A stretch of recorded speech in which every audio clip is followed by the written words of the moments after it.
शिव को जानना कठिन है, पर शिव को कौन जान सकता है? जिस पर शिव स्वयं कृपा करें, शिव स्वयं करुणा करें, तो समझ लो कि कोई जान सकता।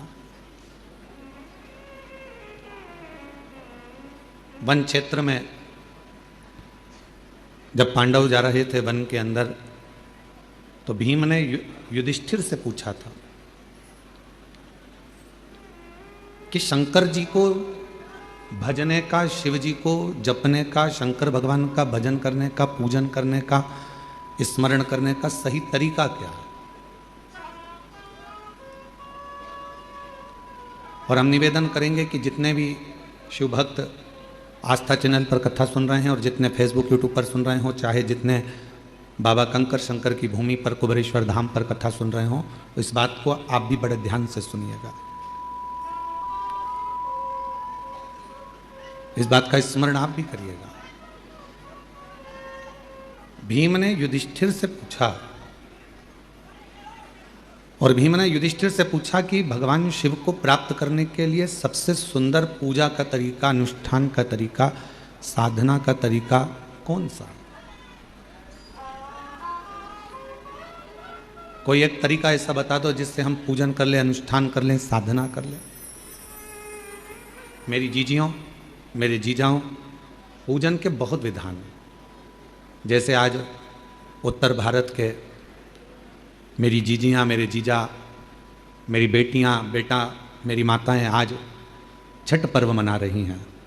सूर्य उपासना का एक ऐसा व्रत जो 32 घंटे का, 36 घंटे का जो व्रत होता है, 3 दिन तक चलने वाली वो सूर्य आराधना आज उत्तर भारतीय, मेरे भारत की भूमि की मेरी माताएं कर रही हैं। संपूर्ण देशवासियों को छठ पर्व की बहुत बहुत बधाई है। भगवान सूर्य भास्कर देव की उपासना का ये पर्व, जहां पर डूबते सूरज को भी अर्घ दिया जाता है और उगते सूरज को भी अर्घ दिया जाता है।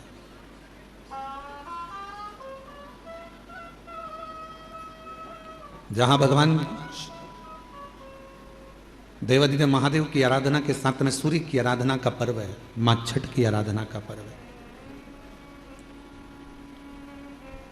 तो पूछा भीम ने युधिष्ठिर से कि भगवान की पूजन का सही नियम क्या है, भगवान शंकर की साधना का सही तरीका क्या है, उनकी उपासना का सही तरीका क्या है।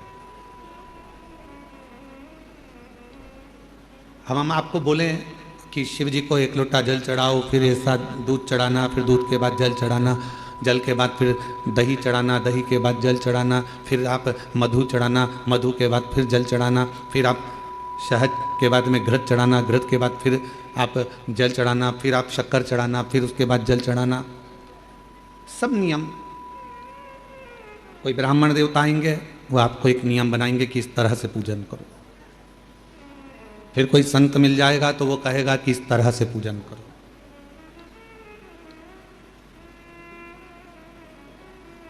फिर कोई महात्मा मिलेंगे, वो कहेंगे इस तरह से पूजन करो। पर वही बात भीम ने युधिष्ठिर से पूछी कि पूजन का नियम क्या है, हम भगवान शंकर की पूजन कैसे करें, हम भगवान शंकर की आराधना साधना कैसे करें, क्या नियम हो सकता है। अब यहां जितनी माताएं बैठी हैं, हम एक एक को खड़ा करके पूछे हैं कि तुम बताओ कि शिव जी के पूजन का नियम क्या है, तो हम दामोदर प्रसाद जी से पूछेंगे, वो अलग नियम बताएंगे, उनके बेटे से पूछेंगे तो वो अलग नियम बताएंगे, बहू से पूछेंगे वो अलग नियम बताएंगे। बोलो सही है कि गलत है? जितने मेरे बाहर जीजियाँ बैठी हैं, जीजा बैठे हैं, जितनी माताएं बैठी हैं, जितने बच्चे बैठे हैं, उनसे पूछेंगे क्यों शिव जी के मंदिर जाते हो, हाँ क्या नियम से पूजन करते हो, तो कहेंगे हम झाड़ू लगा देते हैं, पोछा लगा देते हैं, जल चढ़ाते हैं, बेलपत्र चढ़ाते हैं, ये करते हैं, वो करते हैं। सबका अपना अपना नियम है, सब अपना नियम बता। भीम ने भी युधिष्ठिर से पूछा कि शिव पूजन का नियम क्या है।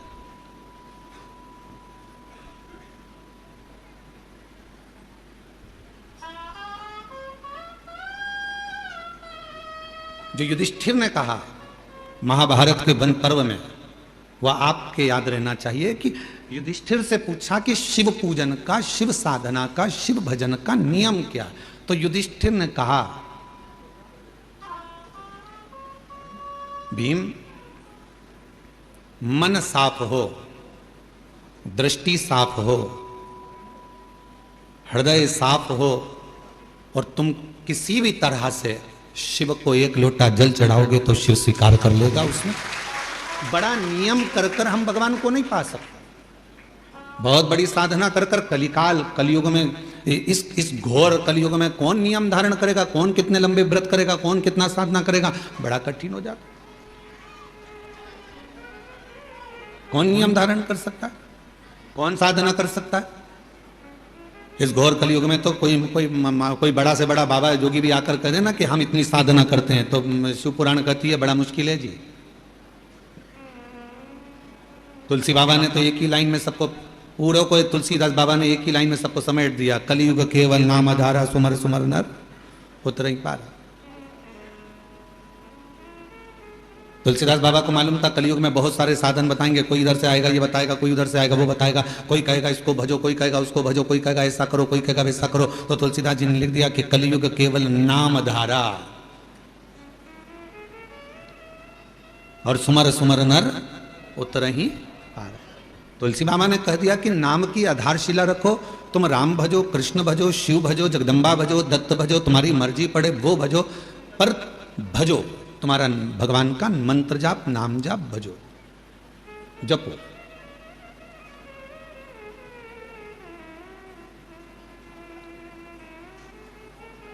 मंत्र जाप, साधना, नाम जाप, कीर्तन ये करो। स्पीकर ऑन चालू करो, बाहर के स्पीकर। और जब मंत्र, साधना, व्रत, हम कुछ भी करें, पर यदि हमारे मन ही पवित्र नहीं है, हमारा हृदय ही पवित्र नहीं है, तो क्या हम शिव को प्राप्त कर सकते? और मैंने तेरे ही भरोसे बाबा, तेरे ही भरोसे हवा बिच उड़ती जावांगी, बाबा डोर हत्तो छड़ी कटी जावांगी, भोले मैं तेरी पतंग, शंभो मैं तेरी पतंग, हवा बिच उड़ती जावांगी, बाबा डोर हत्तो छड़ी नाम कटी जावागी। शिव कथा कह रही है कि साधना में मन की पवित्रता होना चाहिए। बहुत लंबी पूजन जमाली हमारे पास, ये भी रखा है, ये भी रखा है, ये भी रखा है, ये भी रखा है, शिव जी को ये भी चढ़ाऊंगी, शंकर जी को ये भी चढ़ाऊंगी, शंकर जी को ये भी चढ़ाऊंगी, और मालूम पड़े मन शुद्ध नहीं है, मन का भाव शुद्ध नहीं है, तो परमात्मा कैसे मिलेगा?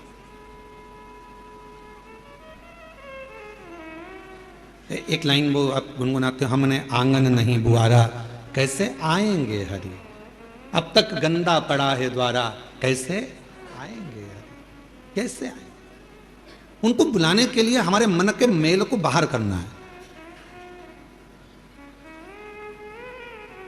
कहां पर आए हो आप लोग कथा श्रवण करने के लिए? बाबा कुबेरेश्वर के धाम, मेरी जीजियों का मायका और मेरे जीजाओं का ससुराल।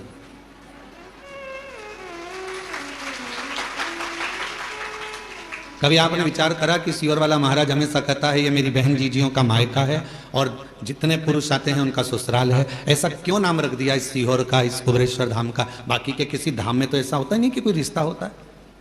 किसी धाम में किसी का कोई रिश्ता बता दे कि हमारे काका जी वहां रहते हैं, मामा जी वहां रहते हैं, नाना जी वहां रहते हैं। केवल पूरी दुनिया में एक धाम है कुबेरेश्वर धाम, जहां रिश्ता निभता है। जितनी मेरी बेटियां आती हैं, बहन आती हैं, माताएं आती हैं, उनका ये मायका है। और जितने पुरुष आते हैं, बच्चे आते हैं तो उनके नाना का घर है, और बड़े आते हैं तो उनका ससुराल है। तो ये एक परिवार। क्यों इस भूमि पर ऐसा क्यों है कि यहाँ संबंध है, रिश्ते हैं, नाते हैं।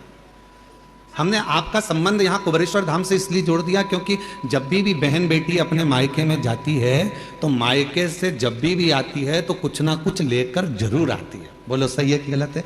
मायके से पिताजी भेजेंगे बेटी को तो भले एक बिस्कुट का पूड़ा दे दे, चाहे कुछ भी दे दे, एक साड़ी दे दे, नहीं दे तो 2 रुपया 5 रुपया 500 रुपया 1000 रुपया दे, वो भी नहीं दे तो सामान फल फ्रूट मिठाई रखकर भेज देगी माँ बाप, पर कुछ ना कुछ दिए बिना बेटी को अपने घर से भेजते ही नहीं। और दामाद अगर घर आता है और अगर नवासा घर आता है, नाना नानी के घर में अगर बच्चे आते हैं तो वो भी जाते हैं तो नानी नाना कुछ ना कुछ देकर भेजते हैं। जमाई आया तो उसको कुछ ना कुछ देकर भेजते हैं। इसलिए तो ये बहुत जरूरी है।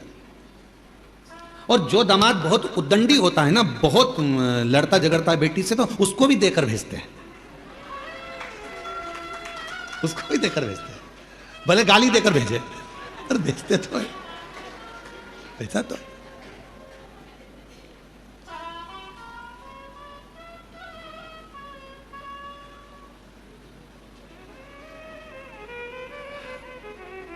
हमारे परिवार में जब शादी होती थी तो हमारी परिवार में जब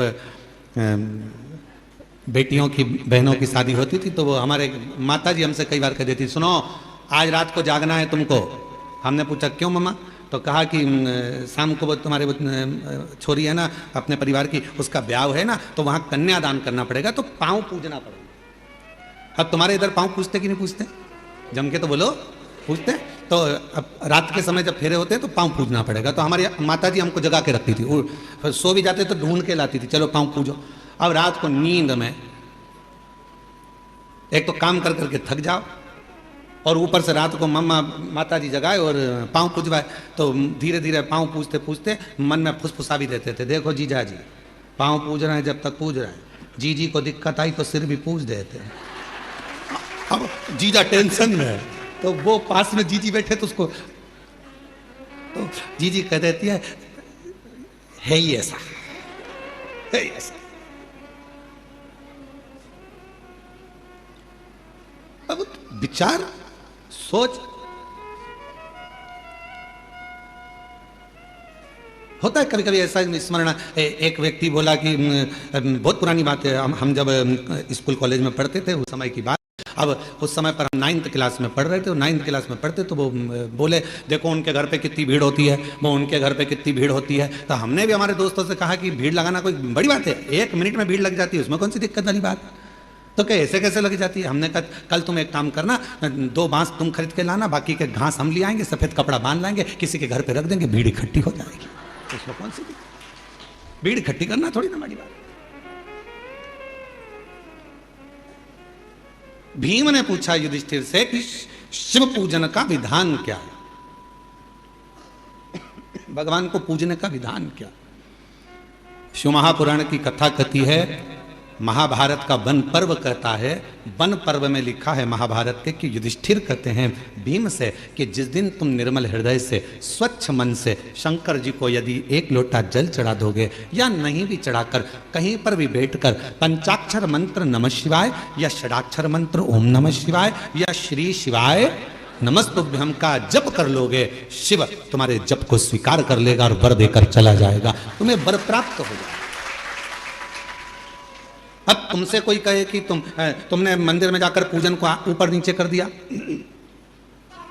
तुमने मंदिर में जाकर पहले दूध चढ़ा दिया, फिर जल चढ़ा दिया, उसके बाद में तुमने फिर कुछ चढ़ा दिया, पहले जल चढ़ाकर फिर तुमने बेलपत्र चढ़ा दी, इतने में किसी ने देख लिया, देखते से वो बोली तुमने तो गलत काम किया, पहले तो जल चढ़ना था फिर बेलपत्र चढ़ना थी, और तुमने बेलपत्र चढ़ा दी उसके बाद जल चढ़ा दिया, तुमने तो ऐसा कर दिया, तुमने तो चावल का दाना ऐसा चढ़ा दिया, तुमने तो वैसा कर दिया। उसको समझा कर कह देना, हजारों तरह के मनुष्य संसार में रहते हैं तो हजारों तरह की पूजा भी संसार में होती है। 33 कोटि देवताओं ने भगवान शंकर की आराधना 33 कोटि देवताओं ने 33 कोटि तरह से करी है।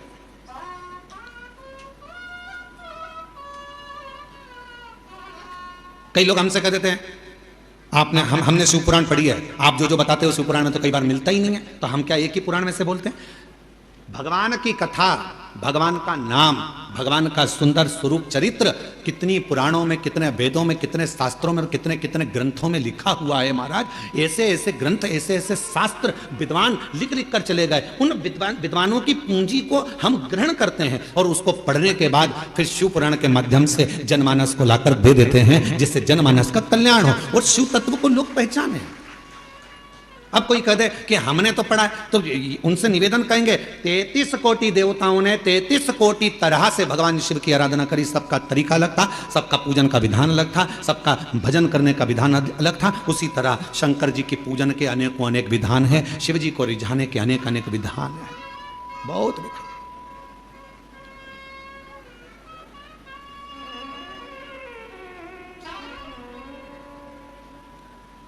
और तेरी कृपा बिना न हिले एक भी अणु, लेते श्वास तेरी कृपा से तनु तनु। बखान क्या करूं मैं राखों के डेरे का, चपटी बबूत में खजाना कुबेर का। हे गंगाधार मुक्ति द्वार ओंकार तू, भोले ओंकार तू। आयो शरण तिहारी शंभु तार तार तू। सबका विधान अपना है, सबका तरीका अपना है, पूजन का नियम सबका अपना है। कभी भी यह मत सोचना कि मैंने इस तरह से पूजन करी भगवान स्वीकार करेगा कि नहीं करेगा। कभी यह मत सोचना कि मैंने भगवान को ऐसे पूजा है भगवान स्वीकार करेगा कि नहीं करेगा। कभी यह मत सोचना कि मैंने तो इस तरह से व्रत कर लिया भगवान स्वीकार करेगा कि नहीं करेगा। मैंने तो इस तरह से कथा सुनी भगवान स्वीकार करेगा कि नहीं करेगा। बस निवेदन है, मन पवित्र रखना, भगवान स्वीकार लेगा।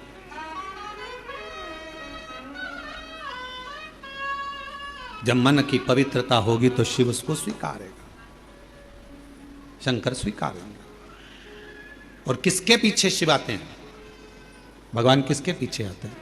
तो कहा माल वाले के पीछे मानव आता है, मनुष्य आता है। कुर्सी वालों के पीछे मनुष्य जाता है, दुनिया आ जाती है।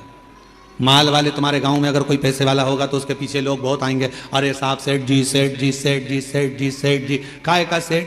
सेठों में सेठ सांवरिया सेठ, बाकी के जितने सब डुप्लीकेट। एक ही सेठ भारी है, वो सांवरिया सेठ है। और जितने अपने आप को सेठ लिखते हैं पक्के डुप्लीकेट हैं। काय के सेठ? जो सांवरिया सेठ ने करा वो आज का सेठ करता है? बोलो जम के। सांवरिया सेठ ने नानी बाई का 56 करोड़ का मायरा भरा था और एक बार के नहीं बोला कि मैंने 56 करोड़ का मायरा भरा। आज का जमाने में जितने सेठ है वो अपनी बहन के घर का भर ले, वही बहुत बड़ी बात है। वो अपनी बहन के घर का मायरा भर ले, बहुत बड़ी बात है। और कहने को सेठ जी सेठ जी सेठ जी सेठ जी, कोई सेठ नहीं, सारे डुप्लीकेट। सेठों में सेठ, जम के बोलो जरा, सेठों में सेठ सांवरिया सेठ, बाकी के सारे सेठ डुप्लीकेट।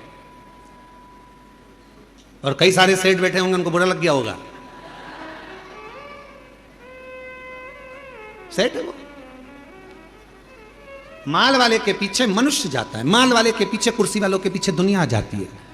दुनिया पैसे वालों के पीछे जाती है, माल वालों के पीछे जाती है और कुर्सी वालों के पीछे जाती है। पर मेरा महादेव माल वाले के पीछे नहीं जाता, मेरा महादेव माला वाले के पीछे जाता है, भजन वाले के पीछे जाता है, आसन वाले के पीछे जाता है। जो माला जपता है मेरा महादेव उसके पीछे चला जाता है, मेरा महादेव उसके पीछे चलता है। अब आपके ऊपर निर्भर करता है, आप माल वाले के पीछे चलोगे कि माला वाले के पीछे चलोगे। माल वाले के पीछे चलोगे तो एक ना एक दिन माल वाला तो तुमको तगड़ी दे देगा, लात मार देगा, निकाल देगा। कुर्सी वाले के पीछे चलोगे वो भी एक दिन लात मारकर निकाल देगा। पर माला वाले के पीछे चलोगे, किसी सदगुरु, किसी संत, साधु, सन्यासी, तपस्वी, साधक, उपासक जो शिव की आराधना में डूबा रहता हो, शंकर की भक्ति में डूबा रहता हो, यदि उसके पद चिन्हों के पीछे चलोगे तो एक न एक दिन मंजिल तक पहुंच जाओगे। क्योंकि महादेव उसके पीछे चल रहा, शिव उसके पीछे चल रहा, शंकर उसके साथ चल रहा।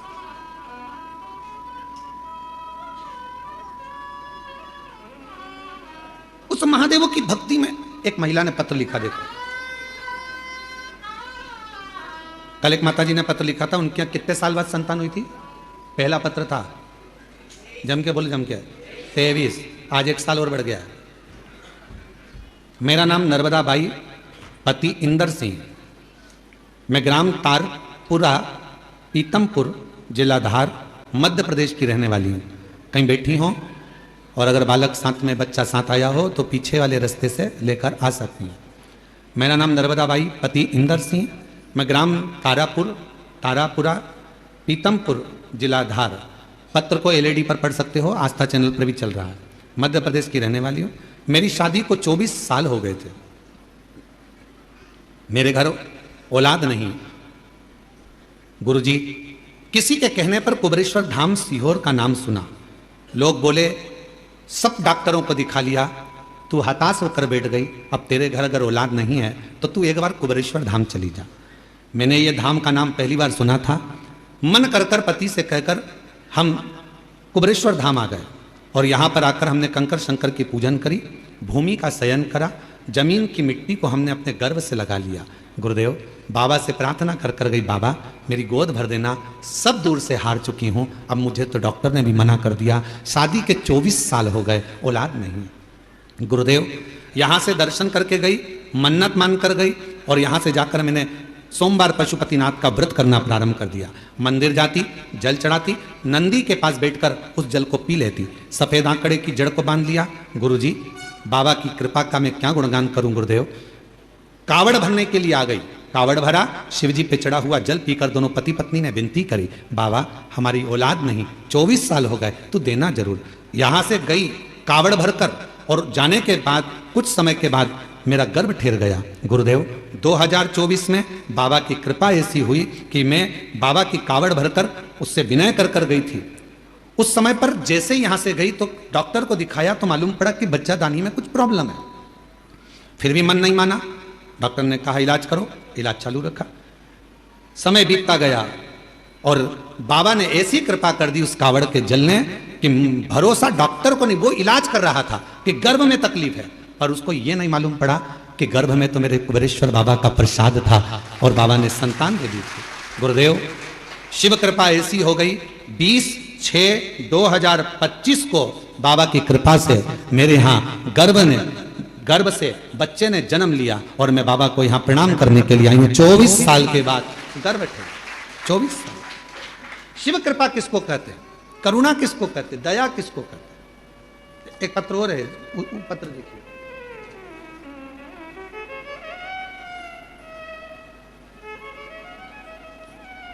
मेरा नाम मीना लोधी, उम्र 35 वर्ष, मेरे पति भरत लोधी, कहीं बैठे हों, निवासी बंडा, जिला सागर, मध्य प्रदेश से हैं। अगर कहीं बैठे हों तो बच्चे को लेकर पीछे वाले रास्ते से आ सकते हैं। मीना लोधी, पति भरत लोधी, निवासी बंडा, जिला सागर। हमारी शादी 2006 में हुई थी। 18 वर्ष शादी के हो गए थे। गुरुदेव, संतान का सुख नहीं था। डॉक्टरों को दिखाया तो डॉक्टरों ने मना कर दिया कि तुम्हें औलाद नहीं होगी। हम ऐसा, अब जरा पत्र को देखिएगा, तंत्र मंत्र विद्या, दुनिया के सारे उपाय और दुनिया की सारी पूजा, दुनिया का सारा डॉक्टर दिखा लिया पर औलाद का सुख नहीं आया। तब आखिरी में लोग ताने देने लगे। तानों से इतना परेशान हो गई कि गुरुजी, मैंने पूरा विचार बना लिया कि अब मैं स्वयं मर जाऊंगी, प्राण त्याग दूंगी। जिस दिन मैंने प्राण त्यागने का विचार किया, सबसे पहले मैंने एक काम किया कि मरना है, पहले एक बार भगवान के सामने जाकर नमन कर लूं। और शिव जी के मंदिर में पहुंची पहली बार जिंदगी में। मैं कभी शंकर के मंदिर नहीं गई थी, पर प्राण त्यागने से पहले मैं शिव जी के मंदिर पहुंच गई और मंदिर में जाकर मैंने प्रणाम किया, झोली पसार कर बाबा से कहा तू औलाद नहीं दे रहा तो मैं मर रही हूं। ऐसा कही रही थी। एक माता जी पीछे से आती हैं मंदिर में और वो मंदिर में आकर कहती हैं कि इतना फूट फूट कर तू क्यों रो रही है। महिला बड़ी उम्र की थी, शिव भक्त थी। उन्होंने मुझे कहा एक काम कर, तू कुबरेश्वर धाम चली जा, वहां शिव महापुराण की कथा मिल जाए, सुन ले, ना जा सके तो टीवी पर सुन ले। मैंने उससे कहा कि मेरे घर ना तो मोबाइल है ना टीवी है, मैं कैसे सुनूं। दूसरे के घर उसके कहने पर कथा सुनने गई। मरने का प्लान चेंज, मरने का प्लान चेंज। उसके कहने पर पड़ोसी के घर कथा सुनने गई। 3-4 बार गई पड़ोसी के यहाँ कथा सुनने के लिए तो उनका मुख फूलने लगा। एक दिन कथा में आपने कहा था कि शिव को जल चढ़ाते समय जब आप कुछ मांगोगे तो बाबा देगा। सबसे पहले मैं भूल गई कि बच्चा चाहिए, सबसे पहले मैंने टीवी और मोबाइल मांग लिया और बाबा से मैंने केवल टीवी और मोबाइल मंगा और बाबा ने ऐसी कृपा करी, 20 दिन निकले और मेरे पति मेरे लिए मोबाइल भी लाए और टीवी भी लाकर रख दी। अब मैं घर पर कथा सुनने लगी, आसन लगाकर बैठ जाती, कथा श्रवण करती, भगवान से प्रार्थना करती और बाबा ऐसी कृपा हो गई, आंकड़े की जड़ का प्रयोग करा अब तो मेरे शिव जी पर भरोसा हो गया। रोज मंदिर में पोछा लगाती, बाबा से विनती करती, मुझे संतान का सुख दे दो। बाबा ने मेरी सारी समस्या का हल, एक लोटा जल। और शिव जी की कृपा से 18 साल के बाद बाबा की कृपा से 11 दिसंबर 2024 को 18 वर्ष के बाद मेरे घर में बाबा ने संतान दे दी। ये शिव कृपा, ये शंकर। एक लाइन अच्छी है, गुनगुनाते हैं।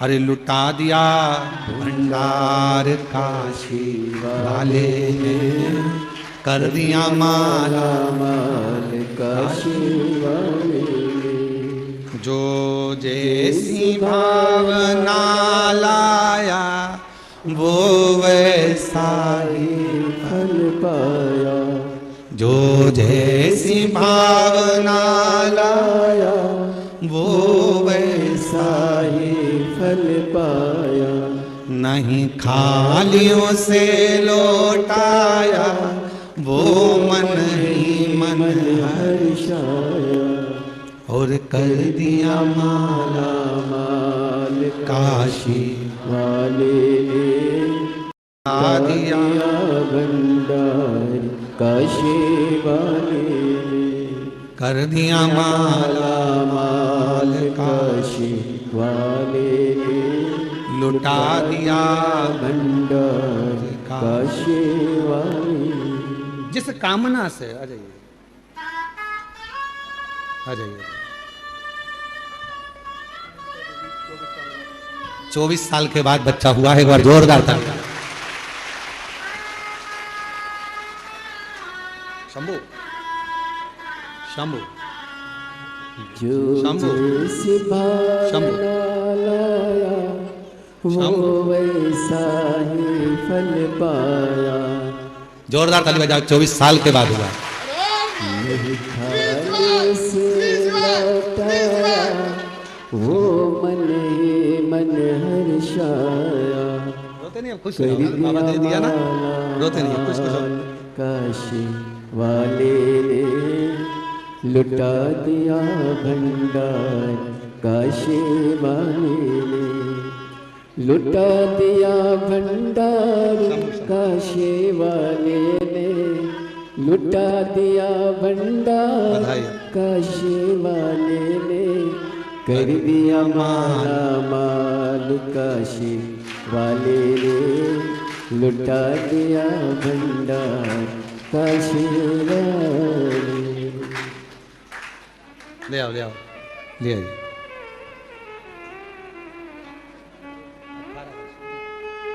मीना जी लोधी 18 वर्ष के बाद संतान हुई है। बाबा ने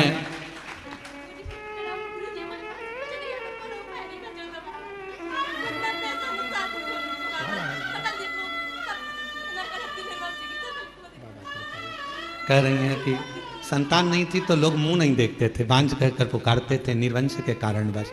इतनी परास्त हो गई थी कि मरने का सोच लिया था। पहली बार शिव के मंदिर गई, माथा टेक रो रही थी, तो एक महिला ने आकर कहा कि कुबेरेश्वर धाम चली जा, कथा सुन। रोते नहीं है।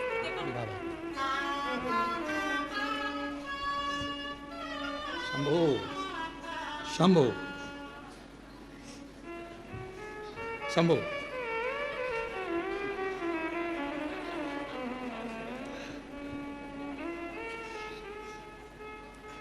ये लो, चलो।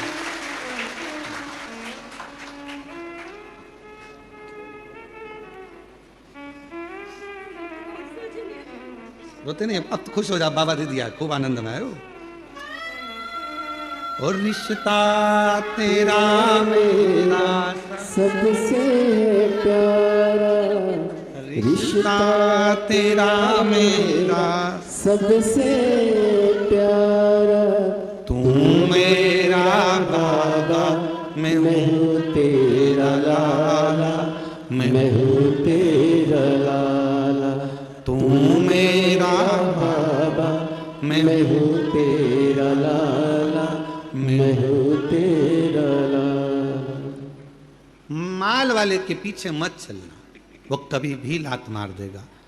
माला वाला अगर कोई मिल जाए, शिव का उपासक कोई मिल जाए, शंकर की भक्ति करने वाला यदि कोई मिल जाए, तो एक बार उसके पीछे चलने का प्रयास करना, तो जिंदगी का सारा सुख तुम्हारे कदमों में होगा। वो सब दे देगा। जो माल वाला नहीं दे सकता, वो माला वाला दे सकता है। माला वाले के पीछे तो महादेव भी चलते हैं। जपेगा, भजेगा, स्मरण करेगा, पूजेगा।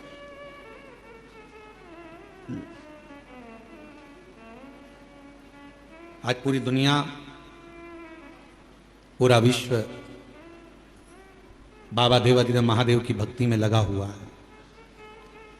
बच्चा बच्चा एक लोटा जल चढ़ाने के लिए मंदिर जाने लगा है। नव युवक बेटा बेटियों के मन में एक उत्कंठा, एक उत्सुकता उत्पन्न होती है कि शिव को मैं जानूं। बुजुर्ग माता पिता के मन में भाव आता है कि टीवी चालू कर दो, मुझे शिव पुराण सुनना है। शिव पुराण। कल एक पत्र था एक बहन का, अब वहाँ पत्र को ढूंढना पड़ेगा बहुत सारे पत्रों में। तो कहीं अगर यहाँ बैठी हो तो वो बिना कथा के रह नहीं सकती, बिना कथा के।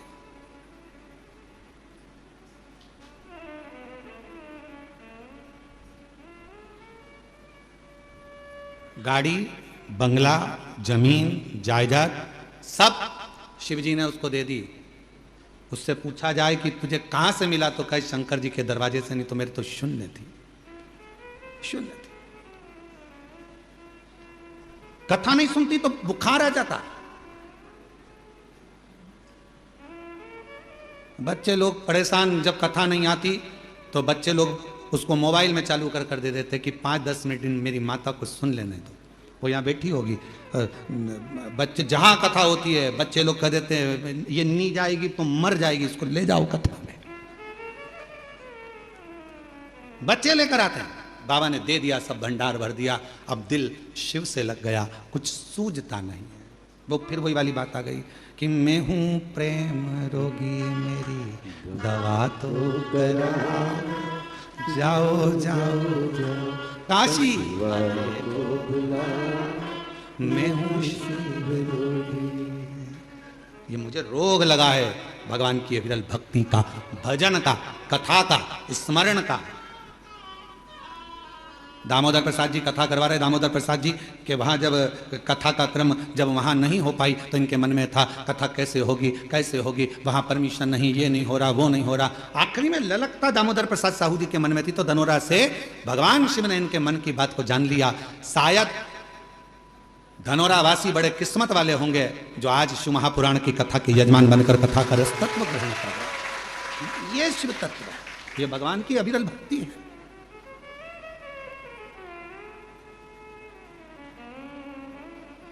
भीम युधिष्ठिर कह रहे हैं, भीम शिव को पाने के लिए सबके अपने अपने तरीके हैं, तुम कौन सा तरीका अपनाओ, कौन सा तरीका।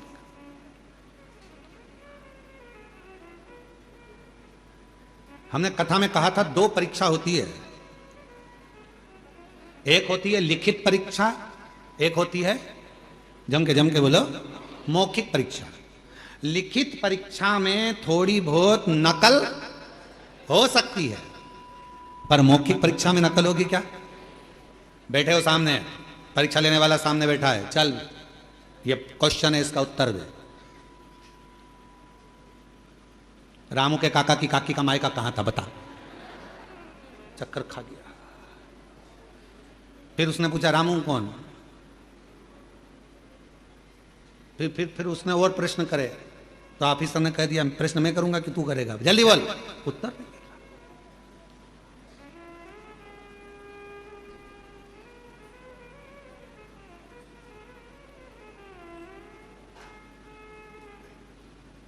स्मरण क्या करें महाराज।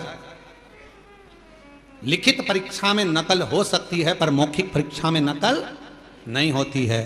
लिखित परीक्षा में नकल कर कर लोग प्राप्त करे ना करे वो अपनी जगह है, और लिखित परीक्षा का एक एक अंक मिलता है, कटता है, फिर मिलता है, कटता है, कुछ मिलेगा कुछ कटेगा। पर मौखिक परीक्षा जब ली जाती है, सामने वाले व्यक्ति को अगर पसंद आ गई उसकी बात, उत्तर, तो समझ लो कि पूरे नंबर अच्छे मिल जाते हैं और पूरा रिजल्ट अच्छा आ जाता है। उसी तरह शिव महापुराण की कथा कहती है, आप अगर लिखित परीक्षा नहीं दे सकते, मतलब आप बहुत घंटों तक बैठकर भजन नहीं कर सकते, तप नहीं कर सकते, साधना नहीं कर सकते, व्रत नहीं कर सकते, उपासना नहीं कर सकते, तो मौखिक परीक्षा करो। अपने घर पर 5 मिनट बैठो और श्री शिवाय नमस्तुभ्यम का जाप करो। जब तुम्हारे मुख से श्री शिवाय नमस्तुभ्यम निकलना प्रारंभ होगा, तब सामने जो एग्जाम लेने बैठा है मेरा देव अधिदेव महादेव, वो तुम्हें पास कर देगा और तुम्हें उन्नति की सीढ़ी पर चढ़ा देगा।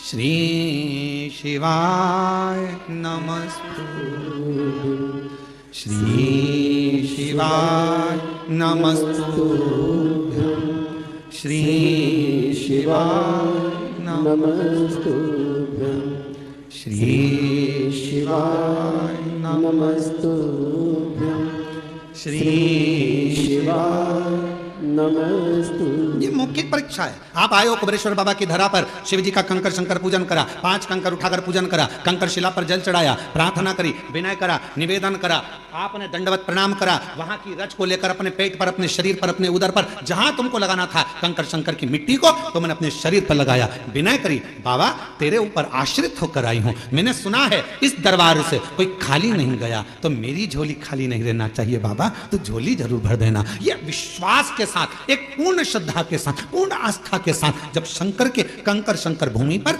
आप दंडवत प्रणाम कर कर वो एकांत में बैठकर 108 बार श्री शिवाय नमस्तुभ्यम बोलते हो, उस समय पर तुम्हारी मौखिक परीक्षा होती है, तब मेरा देवाधिदेव महादेव तुम्हारी झोली भरकर भेज देता है, झोली भरकर भेज देता।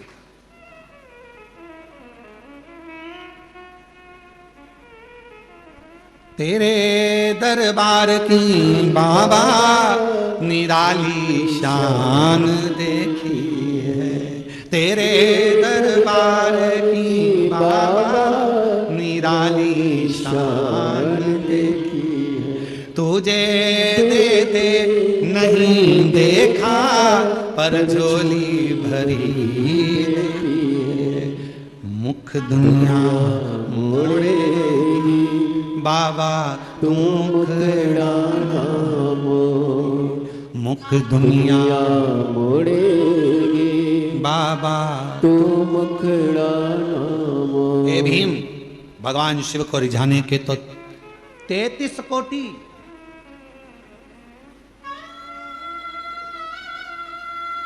33 करोड़ तरीके हैं शिव को रिझाने के, सबका अपना अपना तरीका है।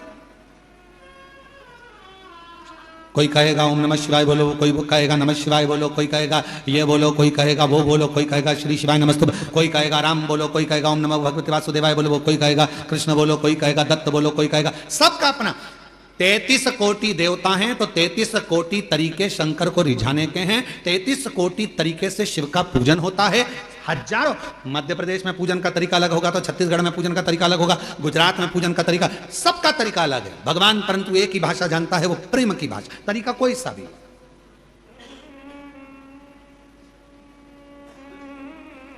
गुजरात के लोग क्या बोलते हैं, कौन सी भाषा है?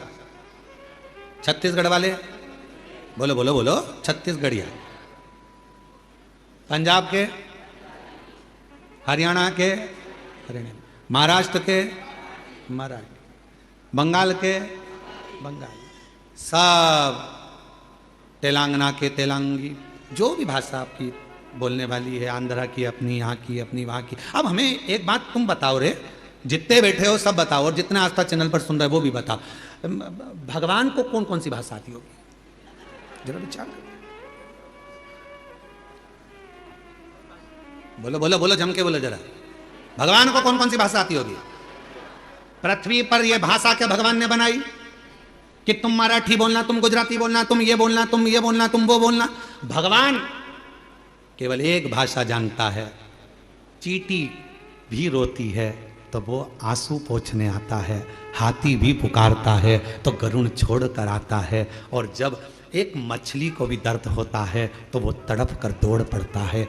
जीव जंतु पशु पक्षी जानवर मनुष्य सबकी एक भाषा भगवान ने जानी है, वो है उसकी प्रेम की भाषा। जब वो भगवान को हृदय से पुकारता है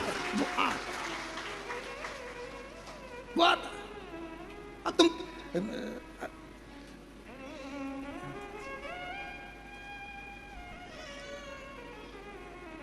अब एक व्यक्ति अमेरिका से भारत आया, घूमते घूमते वो भारत की गलियों में घूम रहा था और सामने से कुत्ता आ गया और कुत्ता उसके पास आ रहा था। अब अंग्रेजी में कुत्ते को बोले,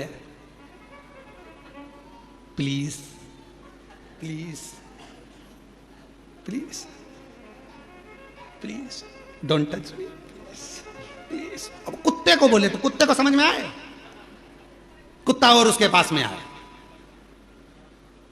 इतने में एक व्यक्ति चिल्ला कर बोला, हाँ! कुत्ता भाग गया।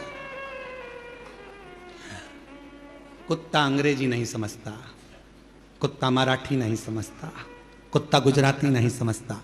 कुत्ता केवल यह समझता है कि मुझे किसने रोटी दी है, कौन प्रेम से मुझे पाल रहा है, कौन मुझसे लाड़ लड़ा रहा है, कौन मुझसे प्यार कर रहा है। कुत्ता उसकी भाषा समझता है और उसके पीछे पीछे दौड़ता है। उसको नहीं आता, उसको नहीं समझना, समझेगा। पूरी दुनिया की केवल एक भाषा है और वो है प्रेम की भाषा। पूरी दुनिया में एक भाषा चलती है और वो है प्यार की भाषा। अच्छे से अच्छे व्यक्ति को कोई अगर अच्छे से अच्छे व्यक्ति को अगर तुम्हें रिझाना है तो उसको धन से, दौलत से, संपदा से, सत्ता से, वैभव से नहीं, उसको केवल प्रेम की भाषा से रिझाया जा सकता है। तुम प्रैक्टिकल घर में करो ना। एक बार चिढ़कर बोल दो अपने पति से, देखो मेरे को सामान ला कर दे देना, पहले बोल दे रही हूं। वो चिढ़कर जवाब देगा और एकदम प्यार से सिर पे पल्लू लेके बड़े प्रेम से, ए जी आज मुझे बुला दोगे क्या? इतनी स्माइल में बोलोगे तो वो तुरंत फोन लगाएगा। क्यों, कहाँ है तू? अरे तेरी भाभी को जरा ये सामान चाहिए, ला देगा क्या? इतनी फास्ट, गया ही नहीं, सामान दरवाजे पे आ गया। प्यार की भाषा में, स्नेह की भाषा में समर्पण होता है। पुकारो उसको प्रेम से, हृदय से। जब आप लोग आंख बंद कर लेते हो, भगवान को दिल से जब हृदय से कहते हो, भोला सब दुख काटो, ओ भोला सब दुख काटो। कितने प्रेम से जब आप पुकारते हो, स्नेह से आप पुकारते हो, वो स्वीकार करता है। कल शाम के समय आरती के पहले, लगभग आरती होने वाली होगी 6:30 बजे, आरती का टाइम होता है प्रदोष काल की आरती का 6:30 बजे। उस समय पर कुछ माताएं वो आम के पेड़ के साइड में बैठी बैठी भजन गा रही थी, बड़े प्रेम से गा रही थी, इतनी स्वर में, और कम से कम 8-10 होंगी और कुछ नहीं था उनके पास, फिर भी वो भगवान को,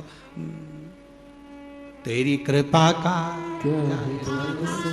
कब किस पर हो जाए जरा से हम पर। हाँ, वो भजन गा रही थी तो हमने आशीष से कहा, आशीष इतने प्रेम से गा रही है, शंकर भगवान इसको देख ही मानेंगे, पक्का है, इसे कृपा कर कर ही माने। इतने प्रेम से, कोई कोई सुने ना सुने, पंडाल में बैठी है, मंदिर प्रांगण में बैठी है। हम आपसे भी कहेंगे, मंदिर प्रांगण के अंदर कहीं बैठे हो, 10 माता मिल गई, 15 माता मिल गई, 5 मिनट 10 मिनट जो भजन आपको आता है उसको गुनगुनाया करो, उसका स्मरण करा करो, उसकी भक्ति करा करो। आए हो अपने बाप के घर में, अपने पिता के घर में, तो यहाँ खुश रहकर, अलमस्त रहकर 5 दिन की कथा है। आज तीसरा दिन हो जाएगा। कल कथा का समय यही 2 बजे से 5 बजे तक हो जाएगा। कल कथा की शिवरात्रि हो जाएगी और परसों के दिन सुबह 8 बजे से 11 बजे तक कथा होकर 11 बजे बाबा का अन्नकूट प्रसाद प्रारंभ हो जाएगा। सब अपने अपने घर भोजन प्रसाद पाकर चले जाएंगे।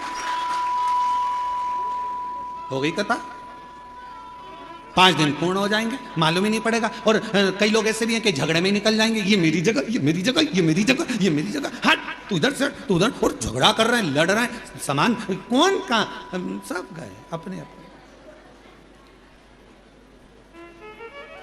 इसलिए निवेदन है, शिव महापुराण की कथा, भगवान प्रेम की भाषा जानता है, प्रेम दीजिए।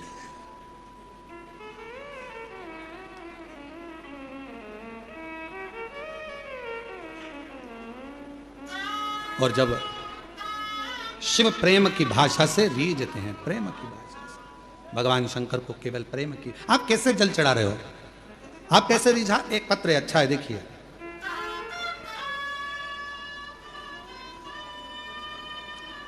दीपिका भट्ट, मेरा निवास का पता है जूही सफेद कॉलोनी, 85/3, कानपुर उत्तर प्रदेश की रहने वाली है। कहीं बैठी हो तो पीछे वाले जो रास्ता है वहां से आकर एक बेलपत्र ले सकते हैं। गुरुदेव, मैं दीपिका भट्ट, मेरा निवास पता जूही सफेद कॉलोनी 85/3 कानपुर उत्तर प्रदेश। 13 साल तक मेरे घर में संतान नहीं हुई गुरुदेव, और 13 साल शादी के हो चुके थे, संतान का सुख नहीं था। तब एक दिन रिमोट से टीवी चालू कर रही थी और इतने में आपकी कथा आ रही थी। थोड़ी देर मेरा मन कथा में लगा। उसी दिन आपने तुम रुका जी का सफेद आंकड़े की जड़ का प्रयोग बताया, मैंने वो करा गुरुदेव। पशुपतिनाथ का व्रत किया, एक बार नहीं 2 से 3 बार करा। तब बाबा कुबेर भंडारी की कृपा से मेरे 2023 में बाबा ने ऐसी कृपा कर दी गुरुदेव कि 13 साल के बाद बाबा की कृपा से मेरे घर में 13 वर्ष के बाद 2023 में संतान की प्राप्ति हो गई। मैं बाबा को प्रणाम करने के लिए यहाँ आई हूँ।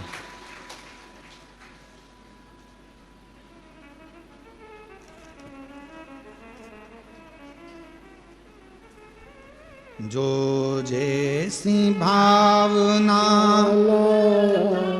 वो वैसा ही फल पाया, नहीं खाली उसे लौटाया, वो मन ही मन हर्षाया। शुद्ध भाव, प्रेम, वात्सल्यता और प्रेम की भाषा शिव को रीझती है।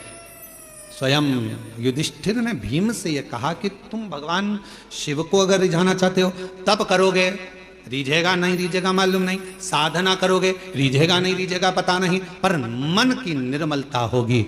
और हाथ में यदि 1 लोटा जल होगा, तुम उसके लिए लेकर जा रहे होगे, तो वो भी 1 लोटा जल तुम्हारा कल जरूर बदल देगा, ये निश्चित है। जाओ शिव को 1 लोटा जल समर्पित करो, इससे सुंदर कोई तरीका ही नहीं है। इससे सुंदर तरीका क्या हो सकता है? और आप सबसे निवेदन करें, फिर निवेदन कर रहे हैं, माल वाले के पीछे नहीं, माला वाले के पीछे चलो, भजन के पीछे, स्मरण के पीछे, भक्ति के पीछे। और जब प्रेम जब अनंत हो गया, रोम रोम संत हो गया। प्रेम जब अनंत हो गया, रोम रोम संत हो। जब प्रेम बढ़ जाता है, स्नेह बढ़ जाता है, तब परमात्मा मिल जाता है। संत केवल कपड़े बदलने से संत नहीं हो जाता, बहुत सारा तिलक लगा लिया तो संत नहीं हो जाता, लंबे लंबे बाल बढ़ा लिए तो संत नहीं हो जाता, पूरे चेहरे पर चंदन पोत लिया उससे कोई संत नहीं हो जाता, बहुत सारी माला पहन ली उससे कोई संत नहीं हो जाता, अपने कपड़े को चेंज कर लिया उससे संत नहीं हो जाता। कपड़ा बदलने से कभी भगवान नहीं मिलता, कलेजा बदलने से महादेव मिल जाता है, कपड़े से नहीं मिला है। कपड़ा बदलने से मेरा महादेव कभी नहीं मिला। कैसा भी कपड़ा पहन लो। कई लोग पूछते नहीं है, क्यों गुरुजी शंकर जी के पूजन में सफेद कपड़े पहनना चाहिए कि पीला पहनना चाहिए कि नीला पहनना चाहिए, लाल पहनना चाहिए, हरा पहनना चाहिए? हम उनसे कहते तुम्हारी मर्जी हो, जैसा पहनो, जो होगा तुम्हारे घर में वो पहनो। हम काय को बोले कि ये कपड़ा खरीद के लाओ और फिर पहनो, मालूम पड़े तुम्हारे पति और हमको ढूंढते फिर रहे हो।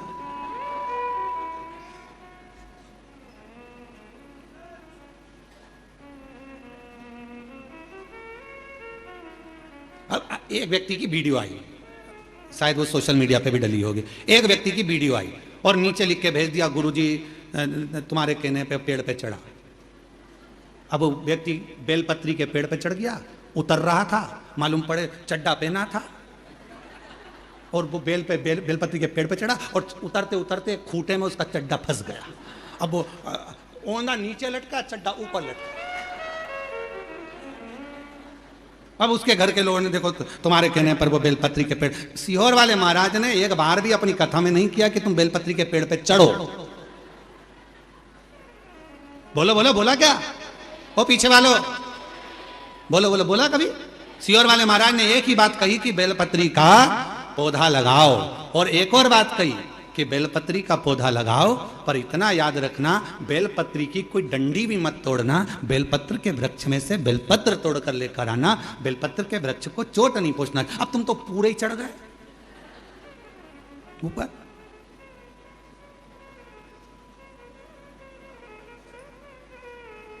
अगर होगी ना हमारे पास में वीडियो तो हम कल तुमको पूरी मीडिया को दिखाएंगे, ठीक है? जितने लोग ब्रेक वो नीचे लिखा गुरुजी तुमने, हमने फिर कह रहे हैं ये नहीं कहता। आजकल सीहोर वाले गुरुजी की वॉइस कैच करी जाती है और गुरुजी जैसा बोलते हैं तो गुरुजी का तो फोटो लगा दिया जाता है। वो कौन सा जमाना है रे? AI का जमाना। तो वो गुरुजी का फोटो लगा देते हैं और आवाज गुरुजी की निकाल निकाल के, ना जाने कौन सी आई ऐसी बाई ना जाने कहां से आई, वो आई तो उसने गुरुजी की आवाज नोट कर ली और फोटो गुरुजी का और बोल वो देते हैं, आज गुरुजी ने ऐसा बताया, ये चढ़ाना वो चढ़ाना। हमारा निवेदन है तुम किसी के चक्कर में मत पड़ना। श्योर वाले महाराज की ओरिजिनल वीडियो तुम्हारे पास हो तो स्वीकार करना, हमारी सोशल मीडिया पे डली हो उसमें से निकालना। त्यौहार पाता है तो हमारी सोशल मीडिया पे हम वीडियो जरूर डालते हैं, उसमें से निकाल कर फिर उसको सुनना कि गुरुजी ने बोला कि नहीं बोला। नहीं तो आजकल तो चेहरा लगा लगा के लोग नया नया काम कर रहे। तुम्हारी पहचान की अगर ये आई बाई कहीं मिल जाए तो श्योर जरूर लेकर आओ, तो उससे पूजन कर। कहाँ ढूंढो, हम तो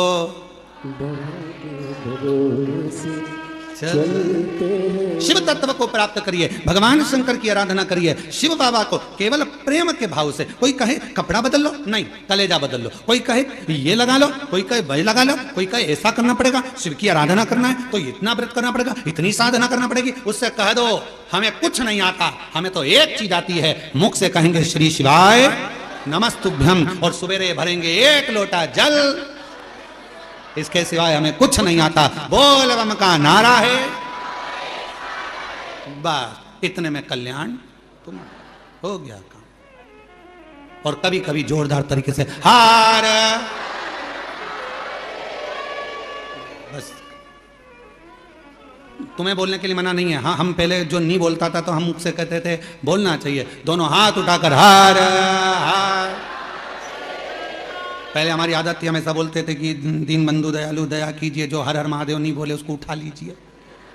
परंतु हमने बोलना बंद कर दिया क्योंकि कई लोग हेडफोन लगा के गाड़ी में चलते हैं, बाइक चला रहे होते हैं, तो वो उन्होंने पत्र लिखा, गुरुजी तुम बोलते हो कि दोनों हाथ उठाकर हर हर महादेव बोला, नहीं तो भगवान उठा लेगा। तो हमको गाड़ी खड़ी करना पड़ता है, बीच चौराहे पे हर हर बोलना पड़ता है, तो आसपास वाले चक्कर खा जाते हैं, इसको कहीं मिर्गी का दौरा तो नहीं आ गया। तो तुम्हारे इनके चक्कर में हमने ऐसा बोलना बंद कर, पर तुम बीच बीच में बोल सकते हार, बाबा का नाम पुकारो तो ये दिल से पुकारो। प्रेम, करुणा, वात्सल्य, स्नेह शिव को प्रिय है। और जब ये मिल जाता है तो मेरा ओ घरदानी हो के नंदी पैसा काशी नगरी से आया है मेरा भोलेनाथ, सुन के भक्तों की पुकार हो गए नंदी पे सवार, काशी नगरी से आए है मेरे भोलेनाथ, सुन के भक्तों की पुकार हो गए नंदी पे सवार, काशी नगरी से आए है मेरे भोलेनाथ, सुन के भक्तों की पुकार हो गए नंदी पे सवार, काशी नगरी से आए है मेरे भोलेनाथ।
मेरा माए देखो डमरू बजाए, कैसा निराला भोले रूप सजाए। बस मेरा माए देखो डमरू बजाए, कैसा निराला भोले रूप सजाए। बस मेरा माए देखो डमरू बजाए, कैसा निराला भोले रूप सजाए। बस मेरा माए देखो डमरू बजाए, कैसा निराला भोले रूप सजाए। गले में है सर्पों का हार, होके नंदी पे सवार काशी नगरी से आए। है मेरे भोलेनाथ सुन के भक्तों की पुकार, होके नंदी पे सवार काशी नगरी से आए। है मेरे भोलेनाथ।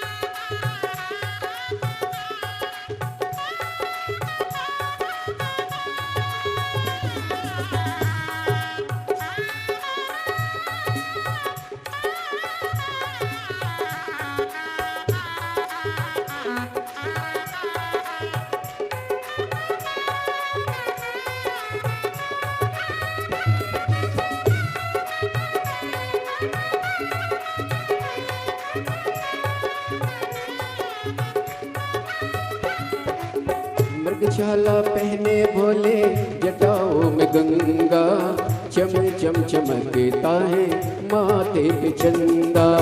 मृगशाला पहने भोले जटाओं में गंगा, चम चम चमकता है माथे पे चंदा।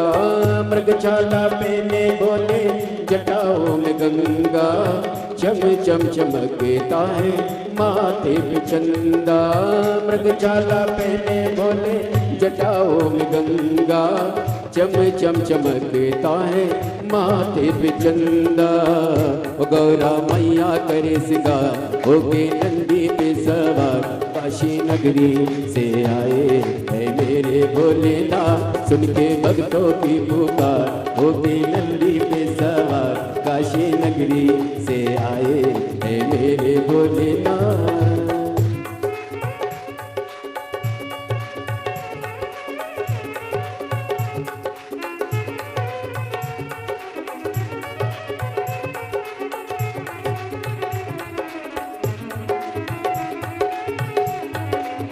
शंभो भोले शंभो।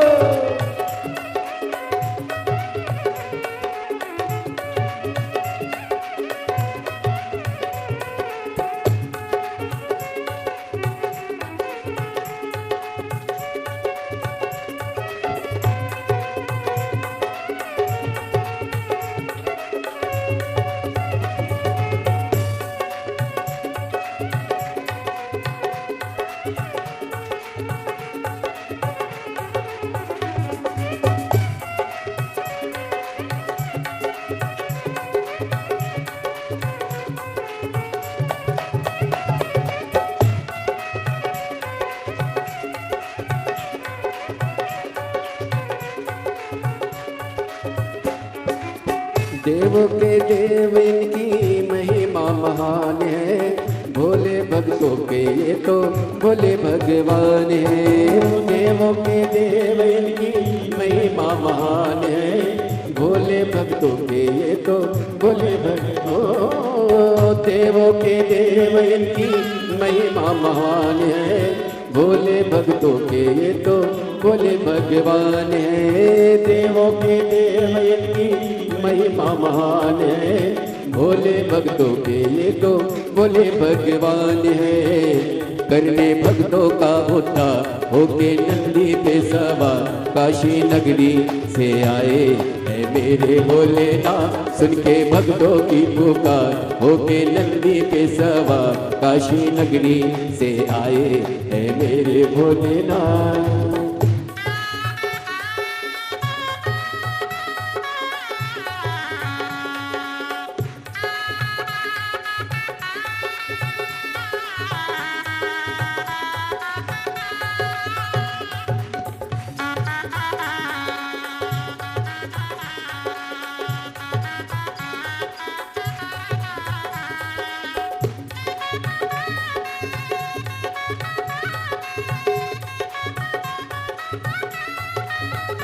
जय हो।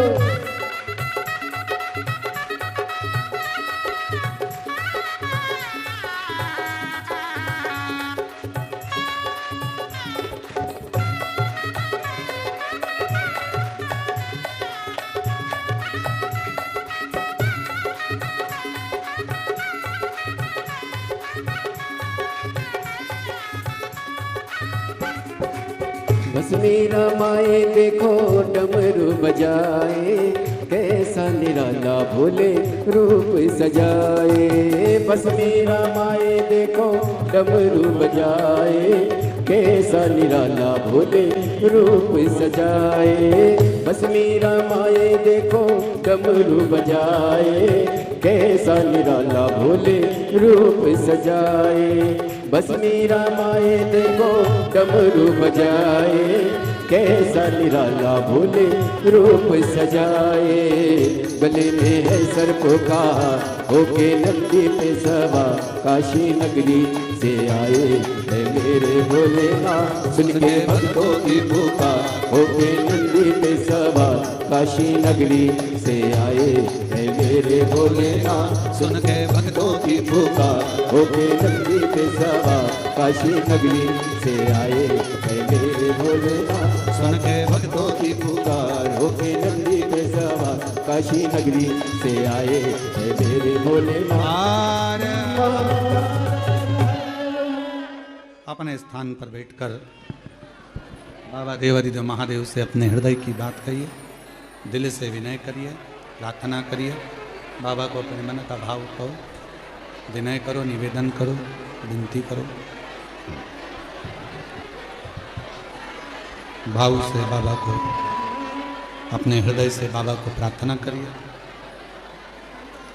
जहाँ जगह मिले वहाँ बैठ जाओ।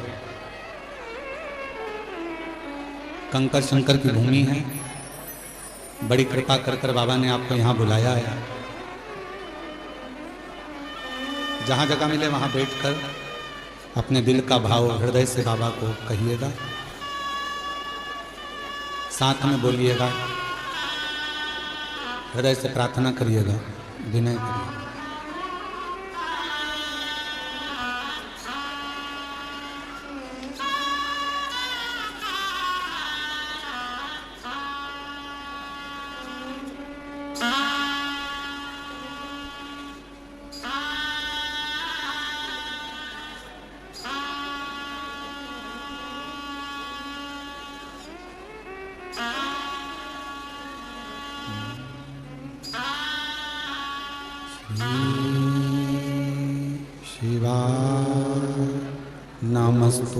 नमस्तुभ्यं श्री शिवाय नमस्तुभ्यं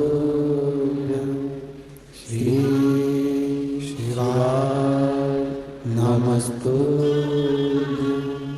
श्री शिवाय नमस्तुभ्यं श्री शिवाय नमस्तुभ्यं। भोला सब दुख काटो मारा, ओ भोला सब दुख काटो मारा। शिव शंकर जपू तेरी माला, भोले बाबा जपू तेरी माला। भोला सब दुख काटो मारा, ओ भोला सब दुख काटो मारा। वैश्य मंगल मंगलकारी, वैश्य मंगल मंगलकारी। शमशान वासी हमारा, शमशान वासी हमारा। ओ भोला सब दुख काटो मारा, ओ भोला सब दुख काटो मारा।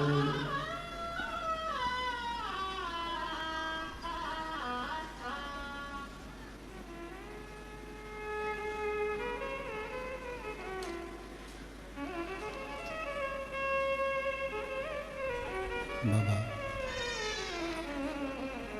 देवरिग महादेव, भगवान शिव, ओगरदानी, त्रिकालदर्शी, कैलाशी, विनाशी, भगवान शंकर की पवित्र कथा कर रही है। शिव महापुराण की कथा वर्णन कर रही है, शिव कथा कह रही है। युधिष्ठिर ने भीम को भगवान शिव की भक्ति का तरीका बताया।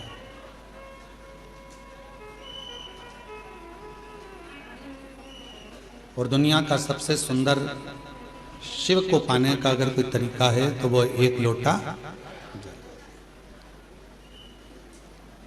हृदय से भाव से प्रार्थना कर कर, निवेदन कर कर, विनय कर कर, विनती कर कर बाबा को कहे।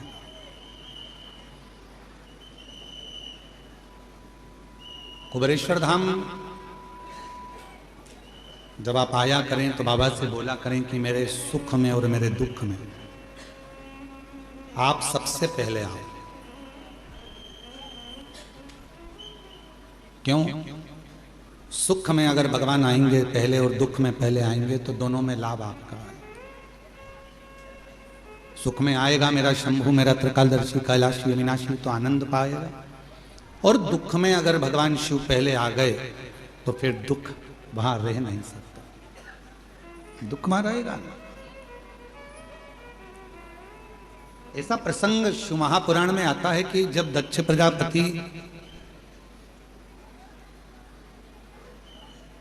ने नगर में सूचना करी कि मेरी बेटी सती का विवाह करना है और इसका स्वयंवर है,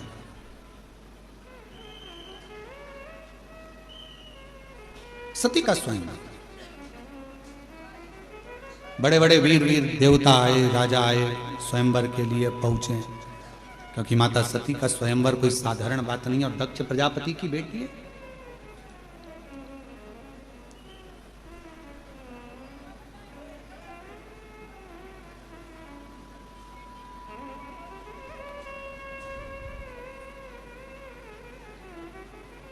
सबको पत्र गया, सबको निमंत्रण गया, पर मेरे देवाधिदेव महादेव के यहां ना तो कोई पत्र गया ना कोई निमंत्रण गया। और माता सती स्नेह किसको करती हैं, प्रेम किसको करती हैं? शिव को। यह संसार की रीति रही है। कल भी कथा में कहा था कि लोग दूर वालों से फोन लगाकर पूछते हैं तुम कैसे हो, और पास में जो रह रहे हैं उनसे बात तक नहीं कर पाते कि तुम कैसे हो।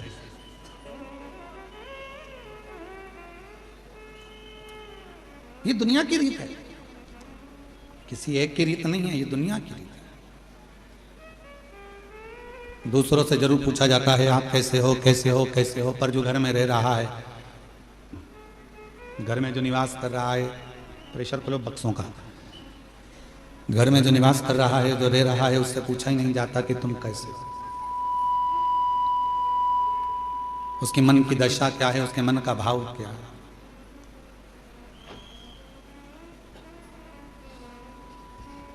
किसी ने बहुत अच्छी बात कही कि खिलौने वाला खिलौना बेचता है, खिलौने वाला खिलौना बेचता है और पूरे गांव के लोगों को, गांव के बच्चों को खुशियां दे देता है। और वो खिलौने वाला जब खिलौना बेचकर गांव के बच्चों को खुशियां दे देता है तो उन गांव के बच्चों के चेहरे की खुशी थोड़ा सा धन देती है और वो धन से उस खिलौने वाले के घर के बच्चों के चेहरे पर भी खुशी आ जाती है, उनके चेहरे पर भी प्रसन्नता आ जाती है, उनके चेहरे पर भी स्माइल आ जाती है, उनके चेहरे पर भी प्रसन्नता आ जाती है। शिव पुराण कहती है कि आप किसी को प्रसन्नता दोगे तो आपको प्रसन्नता मिलेगी, आप किसी को अच्छा दोगे तो आपको अच्छा मिलेगा। और गाली देकर देख लो, गाली भी मिलेगी और बोनस भी मिलेगा।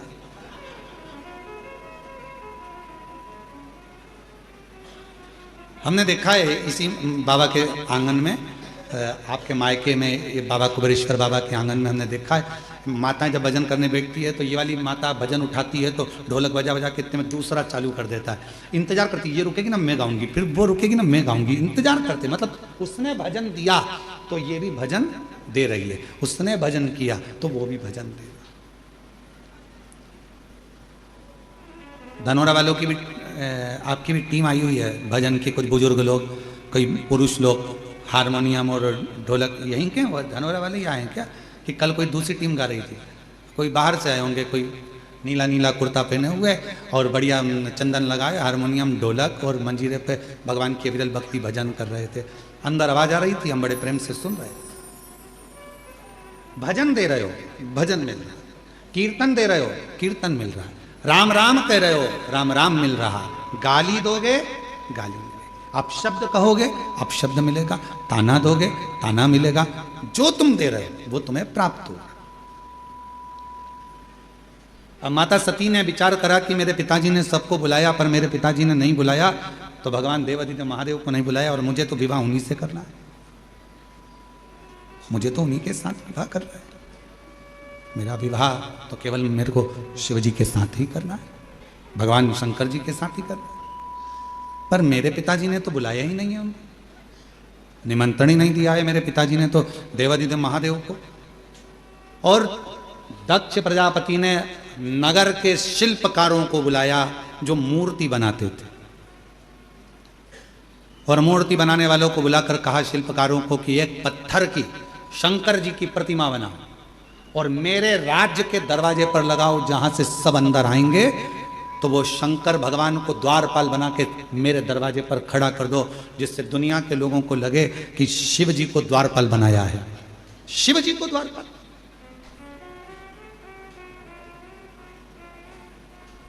शिल्पकारों ने समझाया दक्ष प्रजापति को, ये क्या कर रहे हो,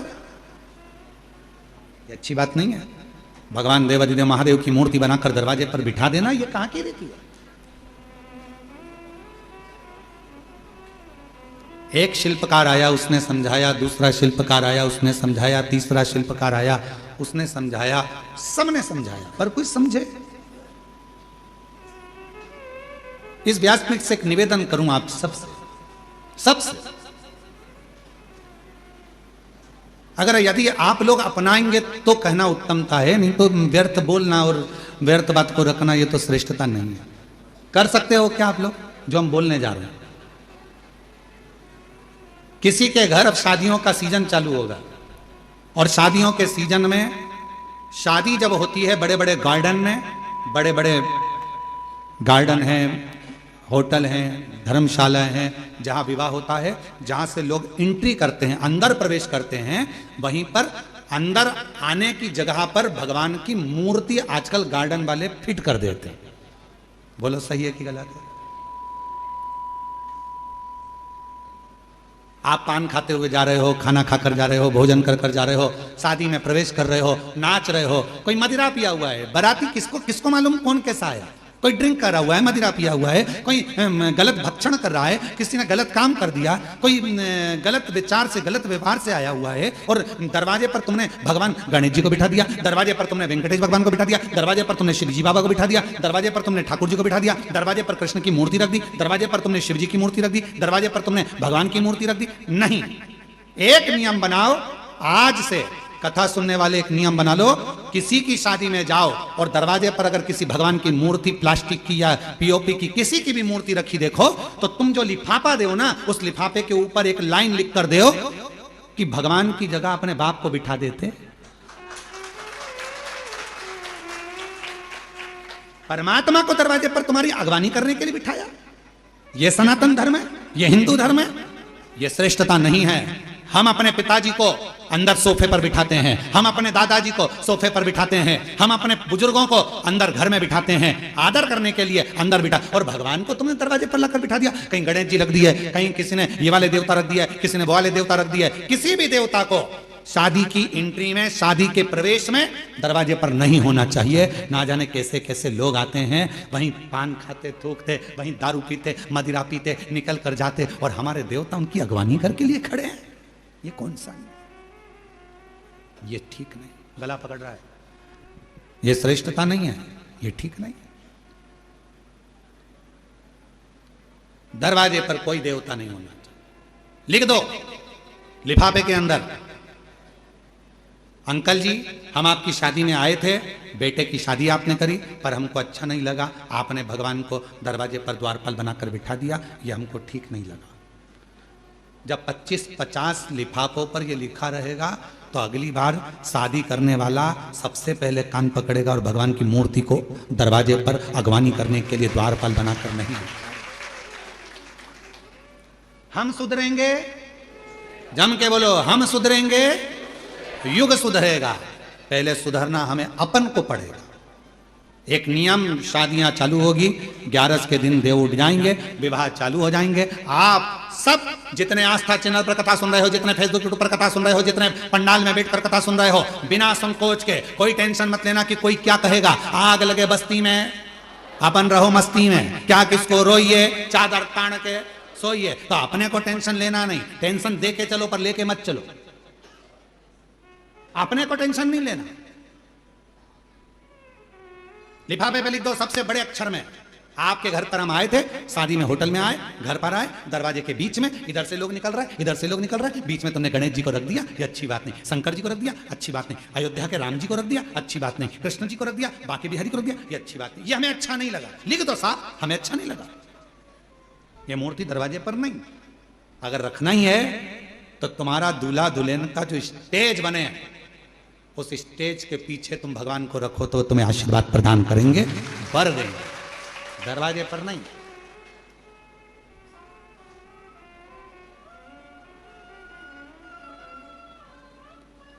थोड़ा सुधार, और यदि थोड़ा सा भी हम अपनी जिंदगी में सुधार लाएंगे, हम अपने जीवन में थोड़ा सा भी सुधार लाएंगे, हम अपनी जिंदगी में थोड़ा सा भी अगर सुधार लेकर आएंगे, तो ये निश्चित है कि हमारा प्रदेश, हमारा देश सुधरेगा जरूर। थोड़ा सा सुधार। क्या करा दक्ष प्रजापति ने? शिल्पकारों को बुलाया, और शिल्पकारों को बुलाकर शिव जी की मूर्ति, शिव जी की प्रतिमा बनवाई, शंकर जी की प्रतिमा।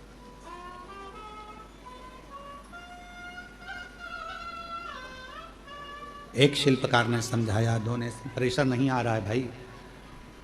एक शिल्पकार ने समझाया, दो शिल्पकार ने समझाया, 3 ने समझाया दक्ष प्रजापति को कि यह मूर्ति बनाकर दरवाजे पर मत खड़ी कर। यह मूर्ति दरवाजे पर श्रेष्ठता नहीं देगी, मत खड़ी कर। दक्ष प्रजापति अगर अगवानी करने के लिए तूने द्वार पर भगवान को बना दिया तो बाद में तुझे भुगतना पड़ेगा। जरा विचार करो कि दक्ष प्रजापति को कितना भोगना पड़ा। बकरे का सिर लगा था, शीश कट गया था। उसने शिल्पकारों को केवल एक ही बात कही थी कि मेरी बेटी का स्वयंवर है, मेरी बेटी का, और मेरा मन, मैं दरवाजे पर किसको खड़ा करूं? ये मेरा मन, मेरा राज्य, मेरा महल, मेरा नगर, मेरा मेरा मेरा मेरा मेरा करते रहे। और जब दक्ष प्रजापति का सिर कट गया तो बकरे का सिर लगाया। किसी ने पूछा किसका लगाओ, तो कि बकरे का लगाओ। क्यों? क्योंकि दक्ष प्रजापति कर रहा था कि मेरी बेटी का स्वयंवर, मेरा महल, मेरा नगर। बकरे का सिर लगा दो तो मैं करता रहेगा।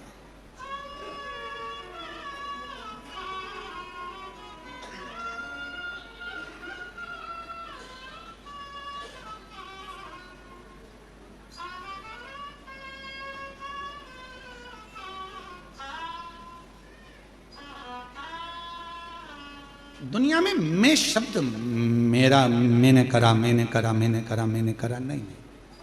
प्रभु आपकी कृपा से सब काम हो रहा है। प्रभु आपकी कृपा से सब काम हो रहा है। करते हो भोले बाबा, मेरा नाम हो रहा।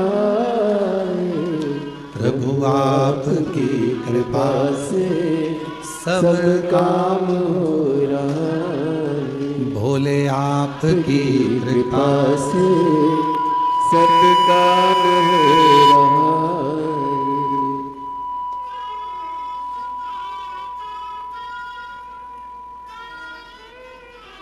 इसमें मेरा कुछ भी नहीं है, सब बाबा भोलेनाथ का, शंकर जी का, देवता का। मेरा कुछ है ही नहीं,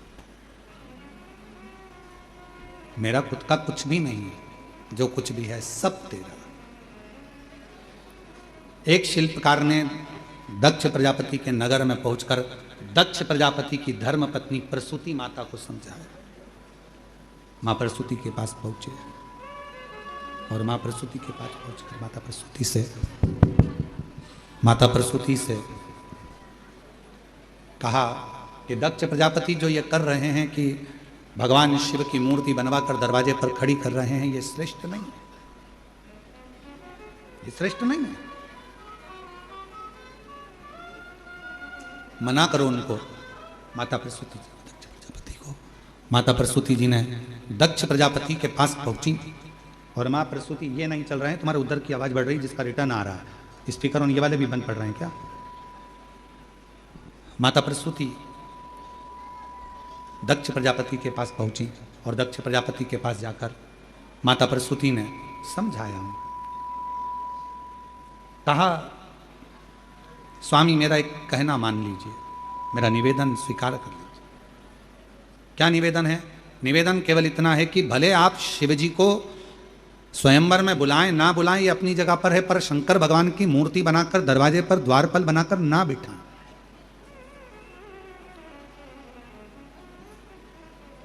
दरवाजे पर द्वारपाल बनाकर शिवजी को ना बिठाया जाए। आप बुलाएं, निमंत्रण दें ना दें, आप स्वयंवर में बुलाएं ना बुलाएं, ये आपके ऊपर निर्भर करता है, पर शिवजी को द्वारपाल ना बनाएं। भगवान शंकर को द्वारपाल बनाना यह श्रेष्ठता नहीं है, आप मत बनाइए। पर दक्ष प्रजापति के भीतर, कल आपको कथा में कहा था कि अलमारी में सामान पड़ा है, शंभु शंभु शंभु शंभु शंभु शंभु।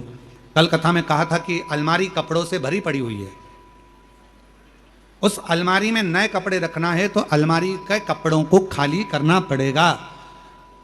कपड़े खाली होंगे तो दूसरे कपड़े अलमारी के अंदर जाकर रखाएंगे। मसालदान के डब्बे हैं, डब्बे के अंदर मसाला भरा पड़ा हुआ है, मसालदान के डब्बे हैं, उन डब्बों के अंदर मसाला भरा पड़ा हुआ है, पहले से मसाला भरा हुआ है, उस डब्बे को खाली करना पड़ेगा। और जब हम डब्बों को खाली करेंगे तब उसमें मसाला दूसरा भरा आएगा, तब उसमें मसाला।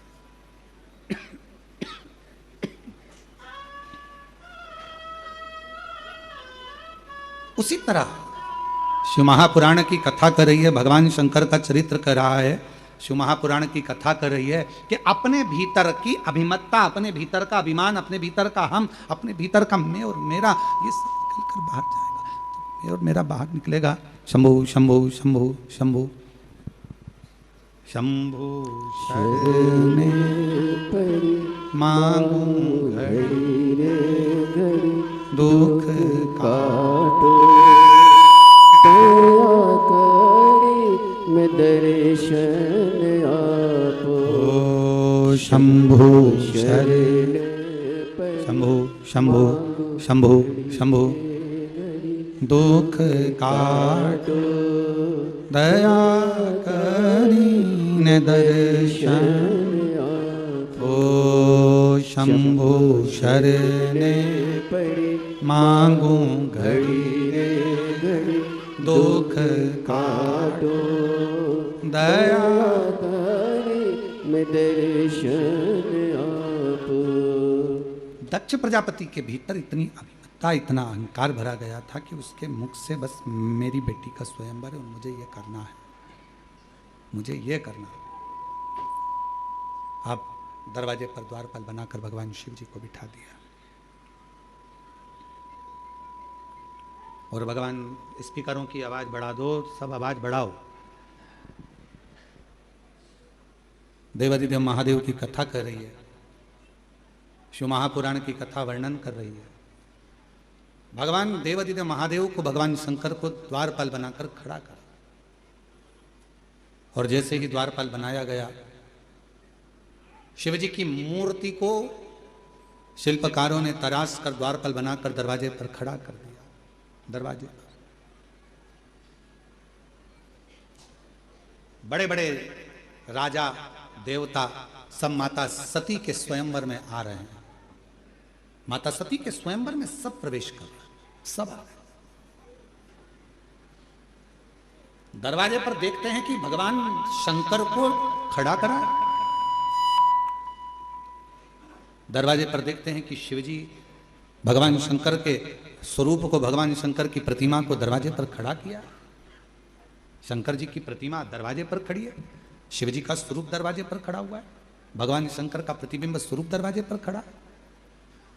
जो विद्वान देव थे, भगवान विष्णु तो अंदर प्रवेश कर रहे थे, पर भगवान नारायण अंदर प्रवेश नहीं करे। जो शंकर भगवान को दरवाजे पर देखा तो भगवान नारायण वापिस चल दिए, वापिस पुनः फिर चल। ब्रह्मा जी ने देखा कि दरवाजे पर शिवजी खड़े, ब्रह्मा जी भी वापिस आ गए। कुछ देवता अंदर जाकर बैठे, बाकी के सारे देव वापिस पुनः अपने अपने धाम को, अपने अपने घर को वापिस आ गए, अपने अपने धाम को वापिस आ गए।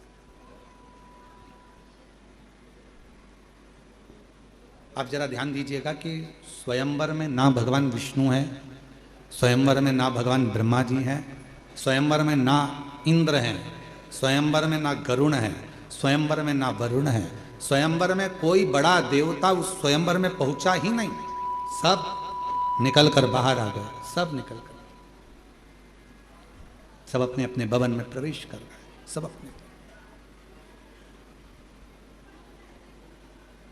माता सती माला लेकर आ रही है। जैसे ही स्वयंवर में माता सती ने प्रवेश किया और माता सती जैसे माला लेकर प्रवेश करी, सती माता ने देखा कि पिताजी ने सबको बुलाया पर मेरे शिव को नहीं बुलाया, और उन्हीं को ही तो मुझे माला पहनाना।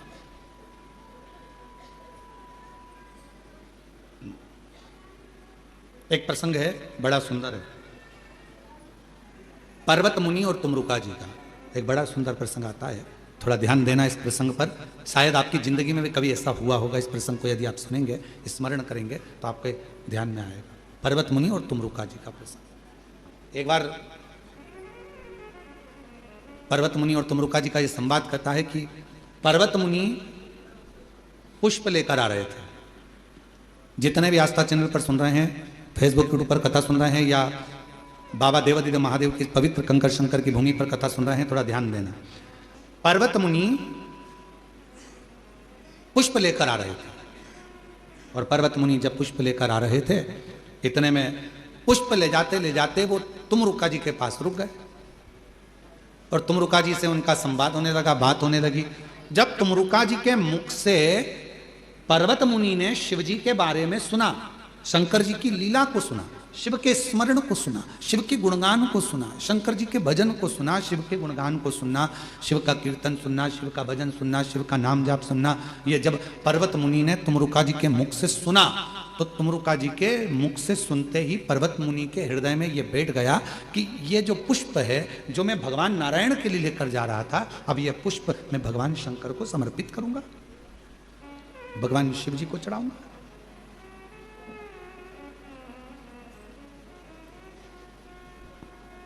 पर्वत मुनि ने पुष्प लिए और पुष्प लेकर भगवान देवादिदेव महादेव को चढ़ाने के लिए चले। तुमरुका जी ने पर्वत मुनि को रोका, ये पुष्प कहां लेकर जा रहे हो? तो कहा ये वाले जो पुष्प हैं मेरे पास में, ये तो मैं भगवान विष्णु के लिए लेकर जा रहा था। अच्छा, तो अब ये पुष्प कहां लेकर जा रहे हो? तो कहा इस पुष्प में से थोड़े से पुष्प मैं देवादिदेव महादेव को चढ़ा दूंगा। थोड़ा ध्यान देना कथा पर। तुमरुका जी ने पर्वत मुनि से कहा, यदि तुम पुष्प तोड़ कर लेकर आए, उतार कर लेकर आए, किसके लिए? जम के बोलो, भगवान विष्णु के लिए। अब तुम क्या कर रहे हो कि इस पुष्प में से मैं थोड़े से पुष्प भगवान शंकर को चढ़ा दूंगा। तुमरुका जी ने कहा, तुम्हारा वो पुष्प अब शिव स्वीकार नहीं करेंगे। दिल से, मन से जो पुष्प था तुमने वो भगवान विष्णु को दे दिया है। अब तुम शंकर को कुछ मत दो, वो पुष्प श्री हरि नारायण को ही दे दो। शिव को तो केवल हृदय से प्रणाम कर लोगे तो भी शिव स्वीकार कर लो, स्वीकार कर लो। हमने कई माताओं को देखा है, कई लोगों को देखा है, फूल वाले के यहां जाते हैं, माला देना साहब, कितनी माला चाहिए? 2 माला दे दो। किसके लिए? हमारे आज दादाजी का श्राद्ध है, दादा दादी का श्राद्ध है, 2 माला दे दो। उन्होंने दादा दादी के लिए माला ले ली, श्राद्ध की माला ली, और माला लेने के बाद फिर फूल वाले से कहा इसमें थोड़ा सा फूल भी डाल दो। क्यों? तो वो थोड़ा पूजन में काम आ जाएगा, फूल डाल दोगे तो। अब तुमने माला ली दादा दादी के लिए, माला खरीदते समय तुमने पुष्प ले लिया, वो पुष्प तुम लेकर आ रहे थे दादा दादी की माला के लिए, भाव तुम्हारा दादा दादी के प्रति था, श्रद्धा तुम्हारी दादा दादी के प्रति थी, पर पुष्प तुमने जो लिया वो लेकर जरूर आए हो, पर उसमें श्रद्धा, उसमें विश्वास, उसमें मन की एकाग्रता नहीं है, उसमें मन की एकाग्रता नहीं।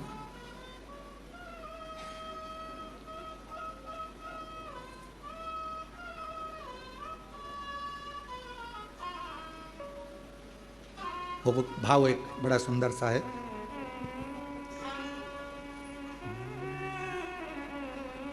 बड़ी दूर से चल कर आया हूँ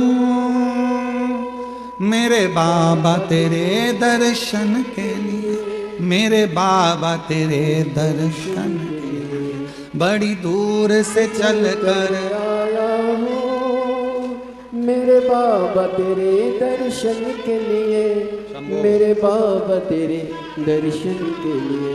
एक बेल पत्र में लाया हूँ, एक बेल पत्र में लाया हूँ, चरणों में तेरे अर्पण के लिए, एक बेल पत्र में लाया हूँ, चरणों में तेरे अर्पण के लिए, बड़ी दूर से चल कर आया हूँ मेरे भोले तेरे दर्शन के लिए, बड़ी दूर से चल कर आया हूँ मेरे बाबा तेरे दर्शन के लिए, मेरे बाबा तेरे दर्शन के लिए, एक बेल पत्र में लाया हूँ, एक बेल पत्र में लाया हूँ, चरणों में तेरे अर्पण के लिए, एक बेल पत्र में आया हूँ, चरणों में तेरे अर्पण के लिए। कुछ नहीं लाए हम बाबा को, केवल निर्मल मन से, निर्मल हृदय से, चित्त से, भाव से, दिल से बाबा को समर्पित करें। नहीं है तुम्हारे पास में पुष्प, नहीं है तुम्हारे पास में वस्तु, नहीं है तुम्हारे पास में, ये बंद पड़े हैं, सुनो इनको, कान लगाओ, नहीं है तुम्हारे पास में वस्तु, नहीं है तुम्हारे पास में देने के लिए कोई सामग्री, तो शिव को हृदय दीजिए, भाव दीजिए, निर्मल भक्ति दीजिए, निर्मल मन दीजिए, हृदय दीजिए। नहीं चाहिए उनको कुछ। दरवाजे पर भगवान शंकर हैं, शिव की प्रतिमा है, और दरवाजे पर जब शिव जी की प्रतिमा है, सती मैया ने देखा कि कहीं शिव नहीं, सती मैया देखी कि कहीं शंकर नहीं, शिव नहीं, दौड़ पड़ी। सखी ने कहा तेरे पिताजी ने शंकर जी को तो दरवाजे पर खड़ा कर रखा है, पाषाण की मूर्ति है, शिल्पियों ने बनाई है, पत्थर की मूर्ति है। दौड़ पड़ी मां सती, दौड़ती हुई गई, हाथ की माला सती पहले विचार कर लेकर आई थी कि ये माला पहनाऊंगी तो किसको पहनाऊंगी, जम के बोलो जरा, शिव को पहनाऊंगी। ये माला मैं किसी को देने वाली नहीं हूं, ये माला अगर पहनाऊंगी तो मैं भगवान शंकर को ही पहनाऊंगी, देवाधिदेव महादेव को ही पहनाऊंगी। और सती माता माला लेकर दौड़ी। आप अगर एक बेलपत्र अपने गांव से आ रहे हो, लेकर भी आ रहे हो, ये विचार कर लाए हो कि ये बेलपत्र मैं चढ़ाऊंगी तो कुबेरेश्वर बाबा को ही चढ़ाऊंगी, तो वो बेलपत्र कैसे भी घूम फिर कर पहुंचे, चाहे कैसे भी जाए, वो कुबेर भंडारी के पास पहुंचता जरूर है। उसी तरह जिस पुष्प को, जिस माला को, जिस भाव से हम लेकर जा रहे हैं, जिसके लिए लेकर जा रहे हैं, वो उस तक पहुंचती जरूर है, उस तक पहुंचेगी, वहां तक वो पहुंच जाएगी। बस आपका हृदय, आपका मन, आपके हृदय की शुद्धता, आपके मन की पवित्रता, शुद्धता, ये भीतर से हो, मन से हो।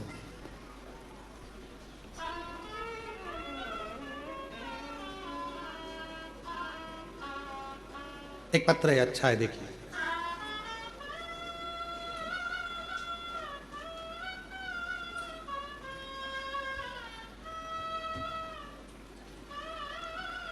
मैं बिहार रोहतास सासाराम धन पूखा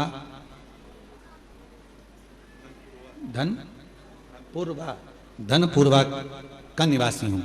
कहीं बैठे हों तो पीछे वाले रास्ते से आकर एक बेलपत्र ले जा सकते हैं। पीछे वाले रास्ते से आ जाइए, बेलपत्र ले जाइए। मैं बिहार रोहतास सासाराम धनपूर्वा का निवासी हूँ। मेरा नाम पुरुषोत्तम सिंह, पत्नी सरोज देवी है। मैं पुरुषोत्तम सिंह एक लोटे जल का बखान करूं, मेरे पास शब्द नहीं है। गुरुजी, कोरोना काल से आपका कथा टीवी के माध्यम से सुन रहा था और मेरे घर की स्थिति बहुत खराब थी। तभी मैं एक लोटा जल भरकर शिव जी के मंदिर में चढ़ाना प्रारंभ किया और भोले बाबा से जो मांगा मुझे मेरे बाबा ने दिया। गुरुदेव, मेरा बेटा परीक्षा पर परीक्षा दे रहा था पर वो पास नहीं हो पा रहा था। गुरुदेव, उसकी कहीं नौकरी नहीं लगती। इतना टूट चुका था कि उसने एग्जाम देना बंद कर दिया। तब उसकी मम्मी ने कहा कि तू पशुपति व्रत कर। माँ ने भी पशुपति व्रत करे, बेटे ने भी पशुपति व्रत करे। हम उसकी पत्रिका लेकर उसकी कुंडली दिखाने चले गए। जिसको भी कुंडली दिखाते थे वो कहते थे इसकी कभी नौकरी नहीं लगेगी सरकारी, ये कभी सरकारी नौकरी नहीं करेगा, इसकी नौकरी का योग नहीं है। हमने जितनी जगह कुंडली दिखाई हर जगह पर एक ही बात कहा गया कि इसकी नौकरी नहीं लगेगी। बेटा भी हताश हो गया, क्या मम्मी मेरी नौकरी नहीं लगेगी? इसकी माता ने कहा कि तू पशुपति व्रत कर रहा है ना, तो चिंता छोड़ दे, व्रत कर। एक बार नहीं होगा, दो बार नहीं होगा, तीन बार नहीं होगा, कर। और बेटे ने व्रत करना प्रारंभ करा, माँ ने व्रत करना प्रारंभ करा। शिव जी की ऐसी कृपा हुई, बेटे ने पुलिस की नौकरी का अप्लाई किया और बाबा की कृपा से आज उसका सिलेक्शन हो गया और उसकी सरकारी नौकरी। गुरुदेव, जितनों ने कहा सबकी बात धरी की धरी रह गई और कुबरेश्वर बाबा का एक लोटा जल चमत्कार कर गया और मेरे बेटे की सरकारी नौकरी।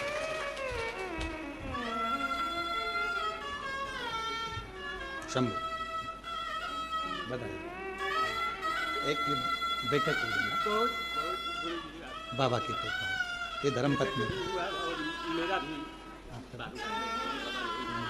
आपकी भी लग गई। शिव कृपा कह रहे हैं कि बेटे की तो लगी ही, साथ में मेरी भी नौकरी बाबा ने लगवा दी। और ये मेरी धर्म पत्नी जो विश्वास करी कुबरेश्वर धाम पर, बाबा की शिव महापुराण पर, ये उसका बल है। आपकी धर्म पत्नी आई हैं, बाबा के मेले में कहीं खोई होंगी, हाँ मिलेंगे, ठीक है। तो उनको भी एक बेलपत्र देना, ठीक है। तेरी कृपा का क्या है भरोसा, कब किस पूरे गांव के लोगों ने जल ढारना प्रारंभ है? कर दिया है। पूरे गांव के लोगों ने जल ढारना शंकर जी के मंदिर में भैया जी बोल रहे हैं कि पुरुषोत्तम सिंह जब से लगा है इसको ऐसा चमत्कार हुआ कि अब कहने लायक नहीं है। बाबा की इतनी कृपा है कि पूरा गांव का लोग कहता है कि पुरुषोत्तम सिंह जब से जल चढ़ा रहा है तब से भोलेनाथ ने इसको खूब देना प्रारंभ किया है। और पूरा गांव एक लोटा जल चढ़ा रहा है, बिहार का पूरा गांव। ये शिव भक्ति, इसको शिव करना। बड़ी बोल्ड आवाज है दादा, नजर उतरवा लेना।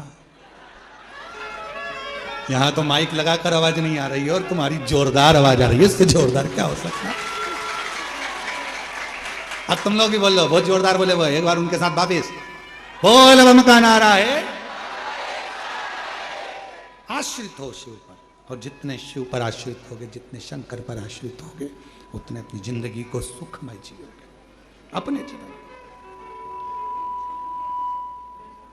माला शिव के लिए थी तो माला शिव के लिए लेकर माता सती दौड़ी है। भगवान शंकर को जाकर दरवाजे पर माला माँ सती पहुंची। शंभो शंभो, माँ सती दरवाजे पर माला लेकर पहुंची और बाबा देव हरिदेव महादेव को समर्पित किया। जब माला भगवान शिव को समर्पित करी, भगवान नारायण, भगवान ब्रह्मा, इंद्र, गरुण, वरुण सब देख रहे हैं। अब देखना यह है, पाषाण की मूर्ति है, शिल्पियों ने बनाई है, पत्थर की मूर्ति पर माला चढ़ाई है। अब देखना यह है कि इसमें से शिव प्रकट होते हैं कि नहीं होते हैं। देखना यह है कि भगवान शंकर इसमें से प्रकट हो रहे हैं कि नहीं हो रहे हैं, इसमें से भगवान शिव आएंगे कि नहीं आएंगे। देखना तो ये, समझना तो ये। पिला दी मानो, भगवान शंकर के गले में माला पहनाई। और जैसे ही शिव जी के गले में माला आई,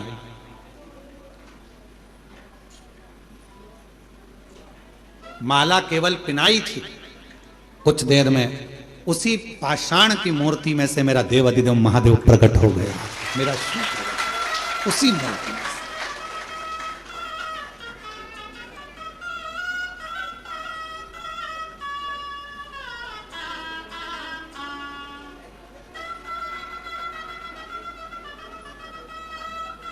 उसी पाषाण की मूर्ति में से भगवान शिव प्रकट हो गए।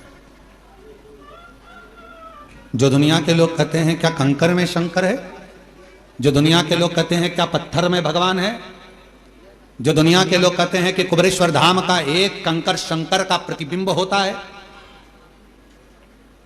हम उनसे निवेदन करेंगे, अगर दिल से तुमने कुबेरेश्वर धाम पर आकर बाबा कुबेर भंडारी के कंकर की पूजन करी है तो वो शंकर बनकर तुमको जिंदगी भर निभाता जरूर है। पूरा जीवन, पूरी जिंदगी मेरा देवाधिदेव महादेव निभाता जरूर है। ये कोई रिश्ता आज का नहीं है, ये रिश्ता पुराना।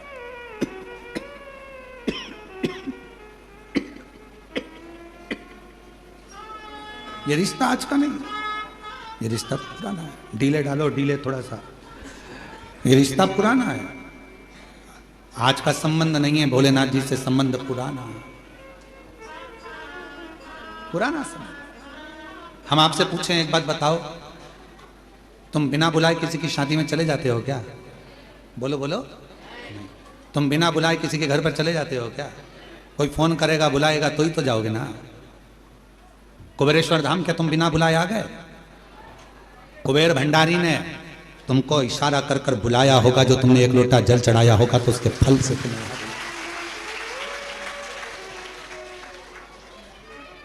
तेरी कृपा बिना ना हिले एक भी अणु। जब एक अणु नहीं हिल सकता तो तुम अपने घर से कैसे हिल गई? विचार करो, तुम अपने घर से कैसे हिल गए? गांव में अपने धनोरा में आराम से रह रहे थे, अपने अपने गांव में, दिल्ली में, जहां से आए, बिहार, हरियाणा, पंजाब, महाराष्ट्र, जहां से आए, सब अपने घर में थे। फिर तुम्हारी बुद्धि में सुन लिया तुमने कथा हो रही है, जाना है, बस मन में विचार आया। फिर मन में विचार आया, तुम शिव जी को जल चढ़ाया दूसरे दिन। अब मन कर रहा है एक बार चली जाऊं कुबेरेश्वर धाम, मन कर रहा था, तुमने किसी से कहा नहीं है। फिर धीरे से प्लानिंग बनी। जो आने, तुमने भी देखा होगा दामोदर प्रसाद जी, जो आने वाले थे वो तो बेचारे धनोरा में रहेगा, उनकी जगह दूसरे टिकट में आ गए। बोलो सही है कि गलत है? आना किसी को था, कोई गया। अब जरा विचार करो क्यों? क्योंकि उसका फोन यहां से उसके लिए नहीं गया था। मेरे कुबेर भंडारी को जिसको बुलाना था उसको सीट पर बिठा कर बुला लिया। वो सोचता, ये वो जिसको बुलाना था उसको बुलाया, नहीं बुलाया। सारी तैयारी हो गई थी, अटैची तैयार, नहीं साहब हम चलेंगे, 15 दिन से गए, हमारा टिकट करो, हम तो चलेंगे, हमारी तैयारी हो गई, अटैची तैयार, जाने की तैयारी हो गई, सवेरे रात को निकलना है और मालूम पड़े शाम को दोपहर 3-4 बजे थोड़ा सा काम आ गया, मैं नहीं जा पाऊंगा। तुम अब अपन सोच रहे कि बस खाली जा रही है, क्या करें? इतनी देर में किसी से पूछा तुम चल रहे? हाँ भैया मेरी तैयारी, मेरे लिए चलो कुबेरेश्वर धाम। अब जाना किसी को था, बेटा था फूफा, आ गया मामा, जाना किसी को था, बुला किसी को नहीं। और तेरी कृपा का क्या है भरोसा, कब किस पर हो जाए, जरा सी हम पर कर दो, जरा सी हम पर कर दो। जिस पर भी हो गई तेरी कृपा करुणा, ओ भव पार हुआ, भव पार हुआ। पापी हो चाहे जितना उसका भी बाबा उद्धार किया, उद्धार हुआ। गिद्ध अजामिल गणिका जैसे तेरे मन को भाए, जरा सी हम पर कर दो, जरा सी हम पर कर दो। तेरी कृपा का क्या है भरोसा, कब किस पर हो जाए, जरा सी हम पर कर दो। तो जब तक वो आदेश नहीं करेगा तब तक कोई आएगा नहीं। माला जिसके लिए बनी थी उसी तक पहुंचेगी, तुम जिसके लिए बने हो उसी तक पहुंचोगे, भजन तुम्हारा जिसके लिए बना है वहीं तक पहुंचेगा। जो शिव का है तुम पुराने शंकर के रिश्तेदार हो इसलिए शंकर की कथा सुनते हो, तुम शिव जी के पुराने संबंधी हो, रिश्तेदार हो, इसलिए शिव कथा में तुम्हारा मन लगता है, तुम शंकर तक पहुंच जाते हो। ये शिव की कृपा से माता सती ने शिव जी के गले में माला पहनाई, शंकर जी प्रकट हुए, शिव जी ने अपने गले की माला निकाल कर मां सती को पहना दी। मंगल विवाह सती और शिव का हो। भगवान शिव सती पधार रहे हैं, जोरदार ताली बजाकर उनका स्वागत करिए भगवान शंकर और सती का।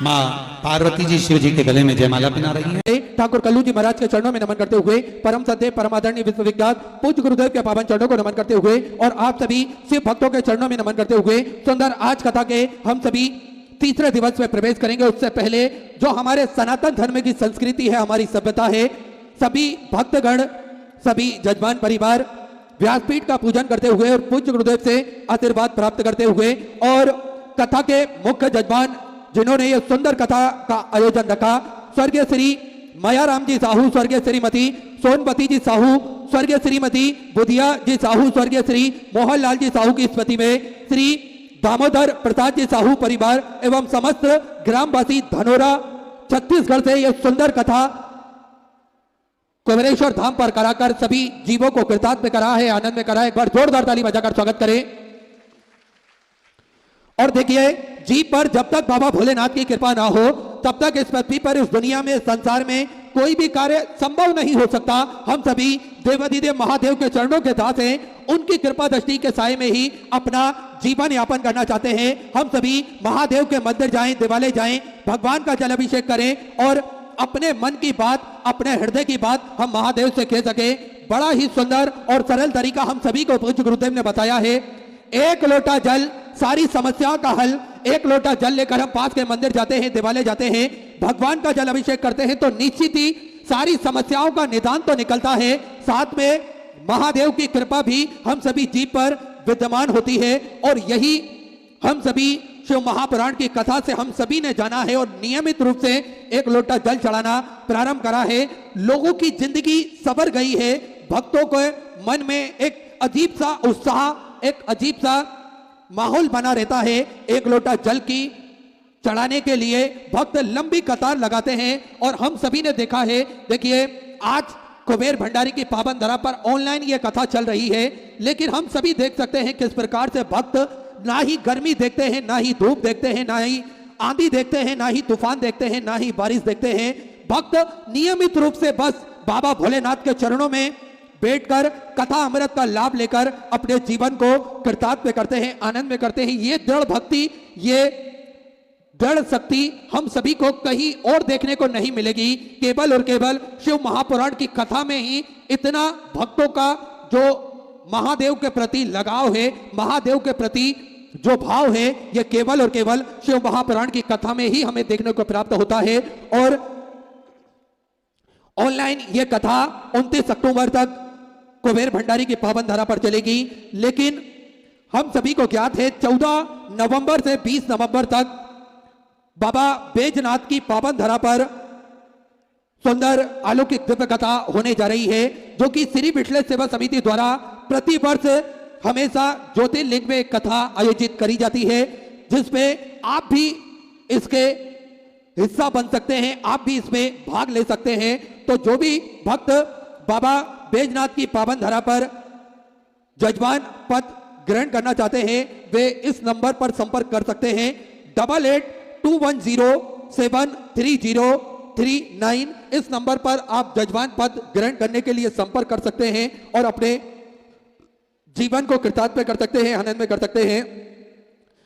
सुंदर बाबा भोलेनाथ की यह कथा नियमित रूप से हम कुबेर भंडारी की पावन धरा पर श्रवण करते हैं और कुबेर भंडारी की पावन धरा पर नियमित रूप से सुचारू रूप से सेवा का कार्य भी चलता है, जिसमें भोजन भंडारा हो या स्वास्थ्य संबंधी सेवाएं हो, हमेशा विठल सेवा समिति बढ़ चढ़कर कार्य करती है। विश्व की सबसे बड़ी और भव्य भोजनशालाओं में से एक कुबेर भंडारी की भोजनशाला, जो कि नियमित रूप से सुचारू रूप से चलती है, जिसपे लाखों सैकड़ों हजारों भक्त भोजन भंडारे का आनंद लेकर अपने जीवन को कृतार्थ करते हैं, आनंद में करते हैं। आप भी इस भव्य भोजनशाला की सदस्यता ग्रहण कर सकते हैं। मात्र 21,000 रुपए की राशि देकर जीवन पर्यंत तक आप इसके सदस्य बन सकते हैं। और होता यह है कि 365 दिन में से एक दिन, साल में एक दिन आपके नाम से भी भोजन भंडारा कराया जाएगा और यही क्रम बदल बदल के सुचारू रूप से चलता है, जिसमें सभी भक्त भोजन भंडारे का आनंद लेते हैं।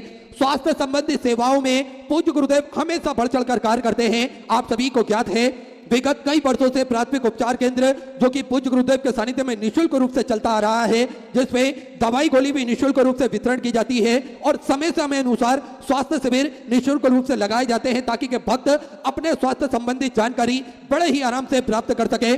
और आप सभी को ज्ञात है, 2 एम्बुलेंस भक्तों की सुविधा के लिए 24 घंटे उपलब्ध रहती है। एक सर्व सुविधा युक्त हॉस्पिटल का निर्माण कार्य चल रहा है, जो कुछ ही दिनों पश्चात ये हॉस्पिटल बनकर तैयार हो जाएगा, जिसमें भक्तों के लिए वेंटिलेटर की व्यवस्था हो या फिर ऑक्सीजन की, ब्लड संबंधी सारी व्यवस्थाएं इस हॉस्पिटल के अंतर्गत करी जाएगी। साथ में आप सभी को ज्ञात है, जो 251 कमरों की भव्य विशाल धर्मशाला बनने जा रही है, जिसका निर्माण कार्य बढ़ाते हुए पूज्य गुरुदेव के आदेश अनुसार 100 कमरों का और इजाफा करते हुए 351 कमरों की यह भव्य विशाल धर्मशाला बनेगी, जिसके अंतर्गत लगभग 15 से 16 बड़े बड़े हॉल भी बनाए जाएंगे ताकि के भक्त बड़े ही आराम से रुककर भगवान का भजन कीर्तन स्मरण कर कर अपने जीवन को कृतार्थ में कर सके, आनंद में कर सके। इस धर्मशाला से जुड़ा हुआ एक उद्देश्य और है पूज्य गुरुदेव का, प्रतिदिन निःशुल्क रूप से कन्या विवाह इस धर्मशाला से करे जाएंगे, जिसमें वर पक्ष वालों की, वधु पक्ष वालों की रुकने की, भोजन की व्यवस्था, दहेज की, कन्यादान की व्यवस्था सब पूज्य गुरुदेव द्वारा करी जाएगी। साथ में आप सभी को ज्ञात है, गौ माता की सेवा जो कि प्रतिदिन सुचारू रूप से चलती है। देखिए, सनातन धर्म में गौ माता का बड़ा ही महत्व बताया गया है। 33 कोटि देवी देवता गौ माता के अंदर विराजमान है और हम सभी सनातन धर्म के मानने वाले लोगों को गौ माता की सेवा प्रतिदिन करना चाहिए, लेकिन किसी कारणवश हम गौ माता की सेवा नहीं कर पाते हैं, तो यहाँ पर भी गौ माता की सेवा चलती है, वहां अपना महत्वपूर्ण सहयोग अवश्य प्रदान करना चाहिए। ऐसे सुंदर सेवा के प्रकल्प पूज्य गुरुदेव के सानिध्य में चलते हैं। आप भी इन प्रकल्पों से जुड़ सकते हैं, कंधे से कंधा मिलाकर, कदम से कदम मिलाकर चल सकते हैं। तो टीवी स्क्रीन पर श्री विठलेश्वर सेवा समिति के 2 अकाउंट नंबर एक्सिस बैंक का और सेंट्रल बैंक ऑफ इंडिया का चल रहा है।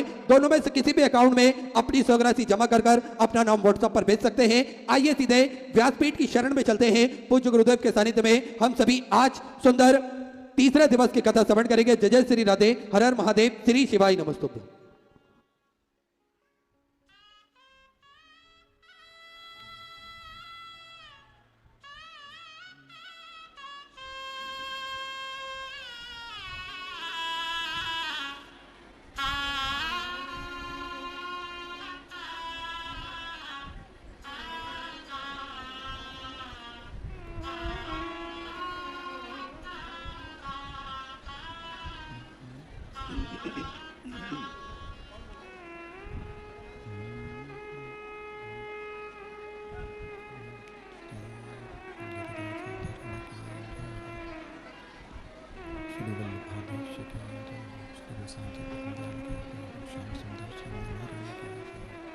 काशी विश्वनाथ भगवान की, भगवान महारानी की, श्री गणेश जी महाराज की, सरस्वती माता की, गणपति सरकार की, वरेश्वर महादेव की, ओंकारेश्वर भगवान की,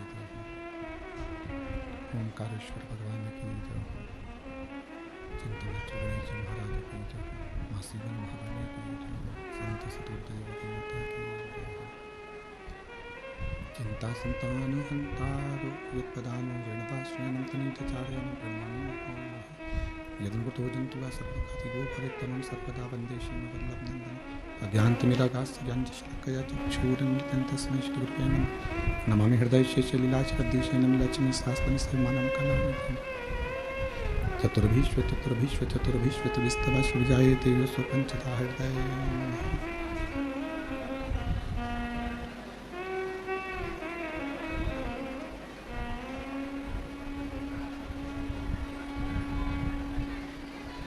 भोले विश्वनाथ भगवान की ओम नमः शिवाय, ओम नमः शिवाय, ओम नमः शिवाय, ओम नमः शिवाय।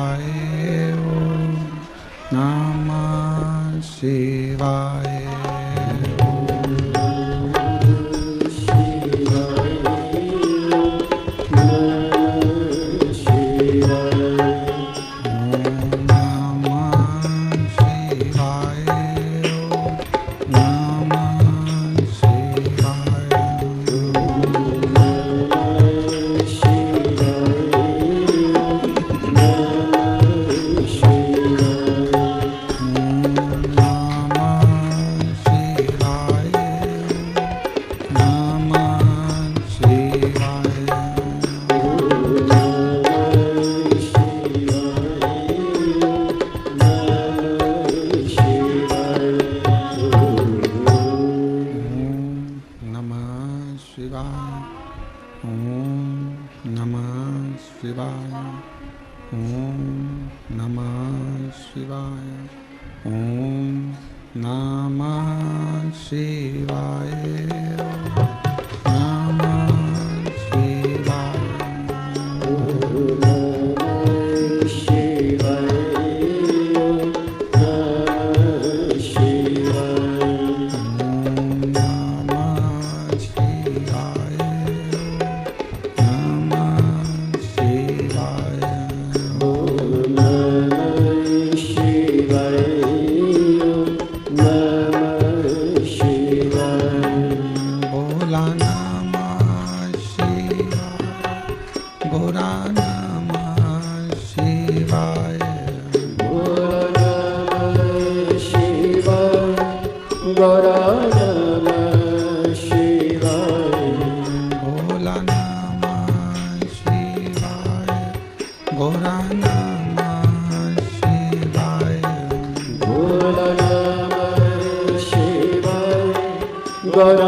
नमः शिवाय।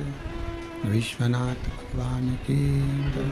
महाकालेश्वर भगवान की जय। ओमकारेश्वर भगवान की जय। अवरेश्वर महादेव की जय। हर हर महादेव।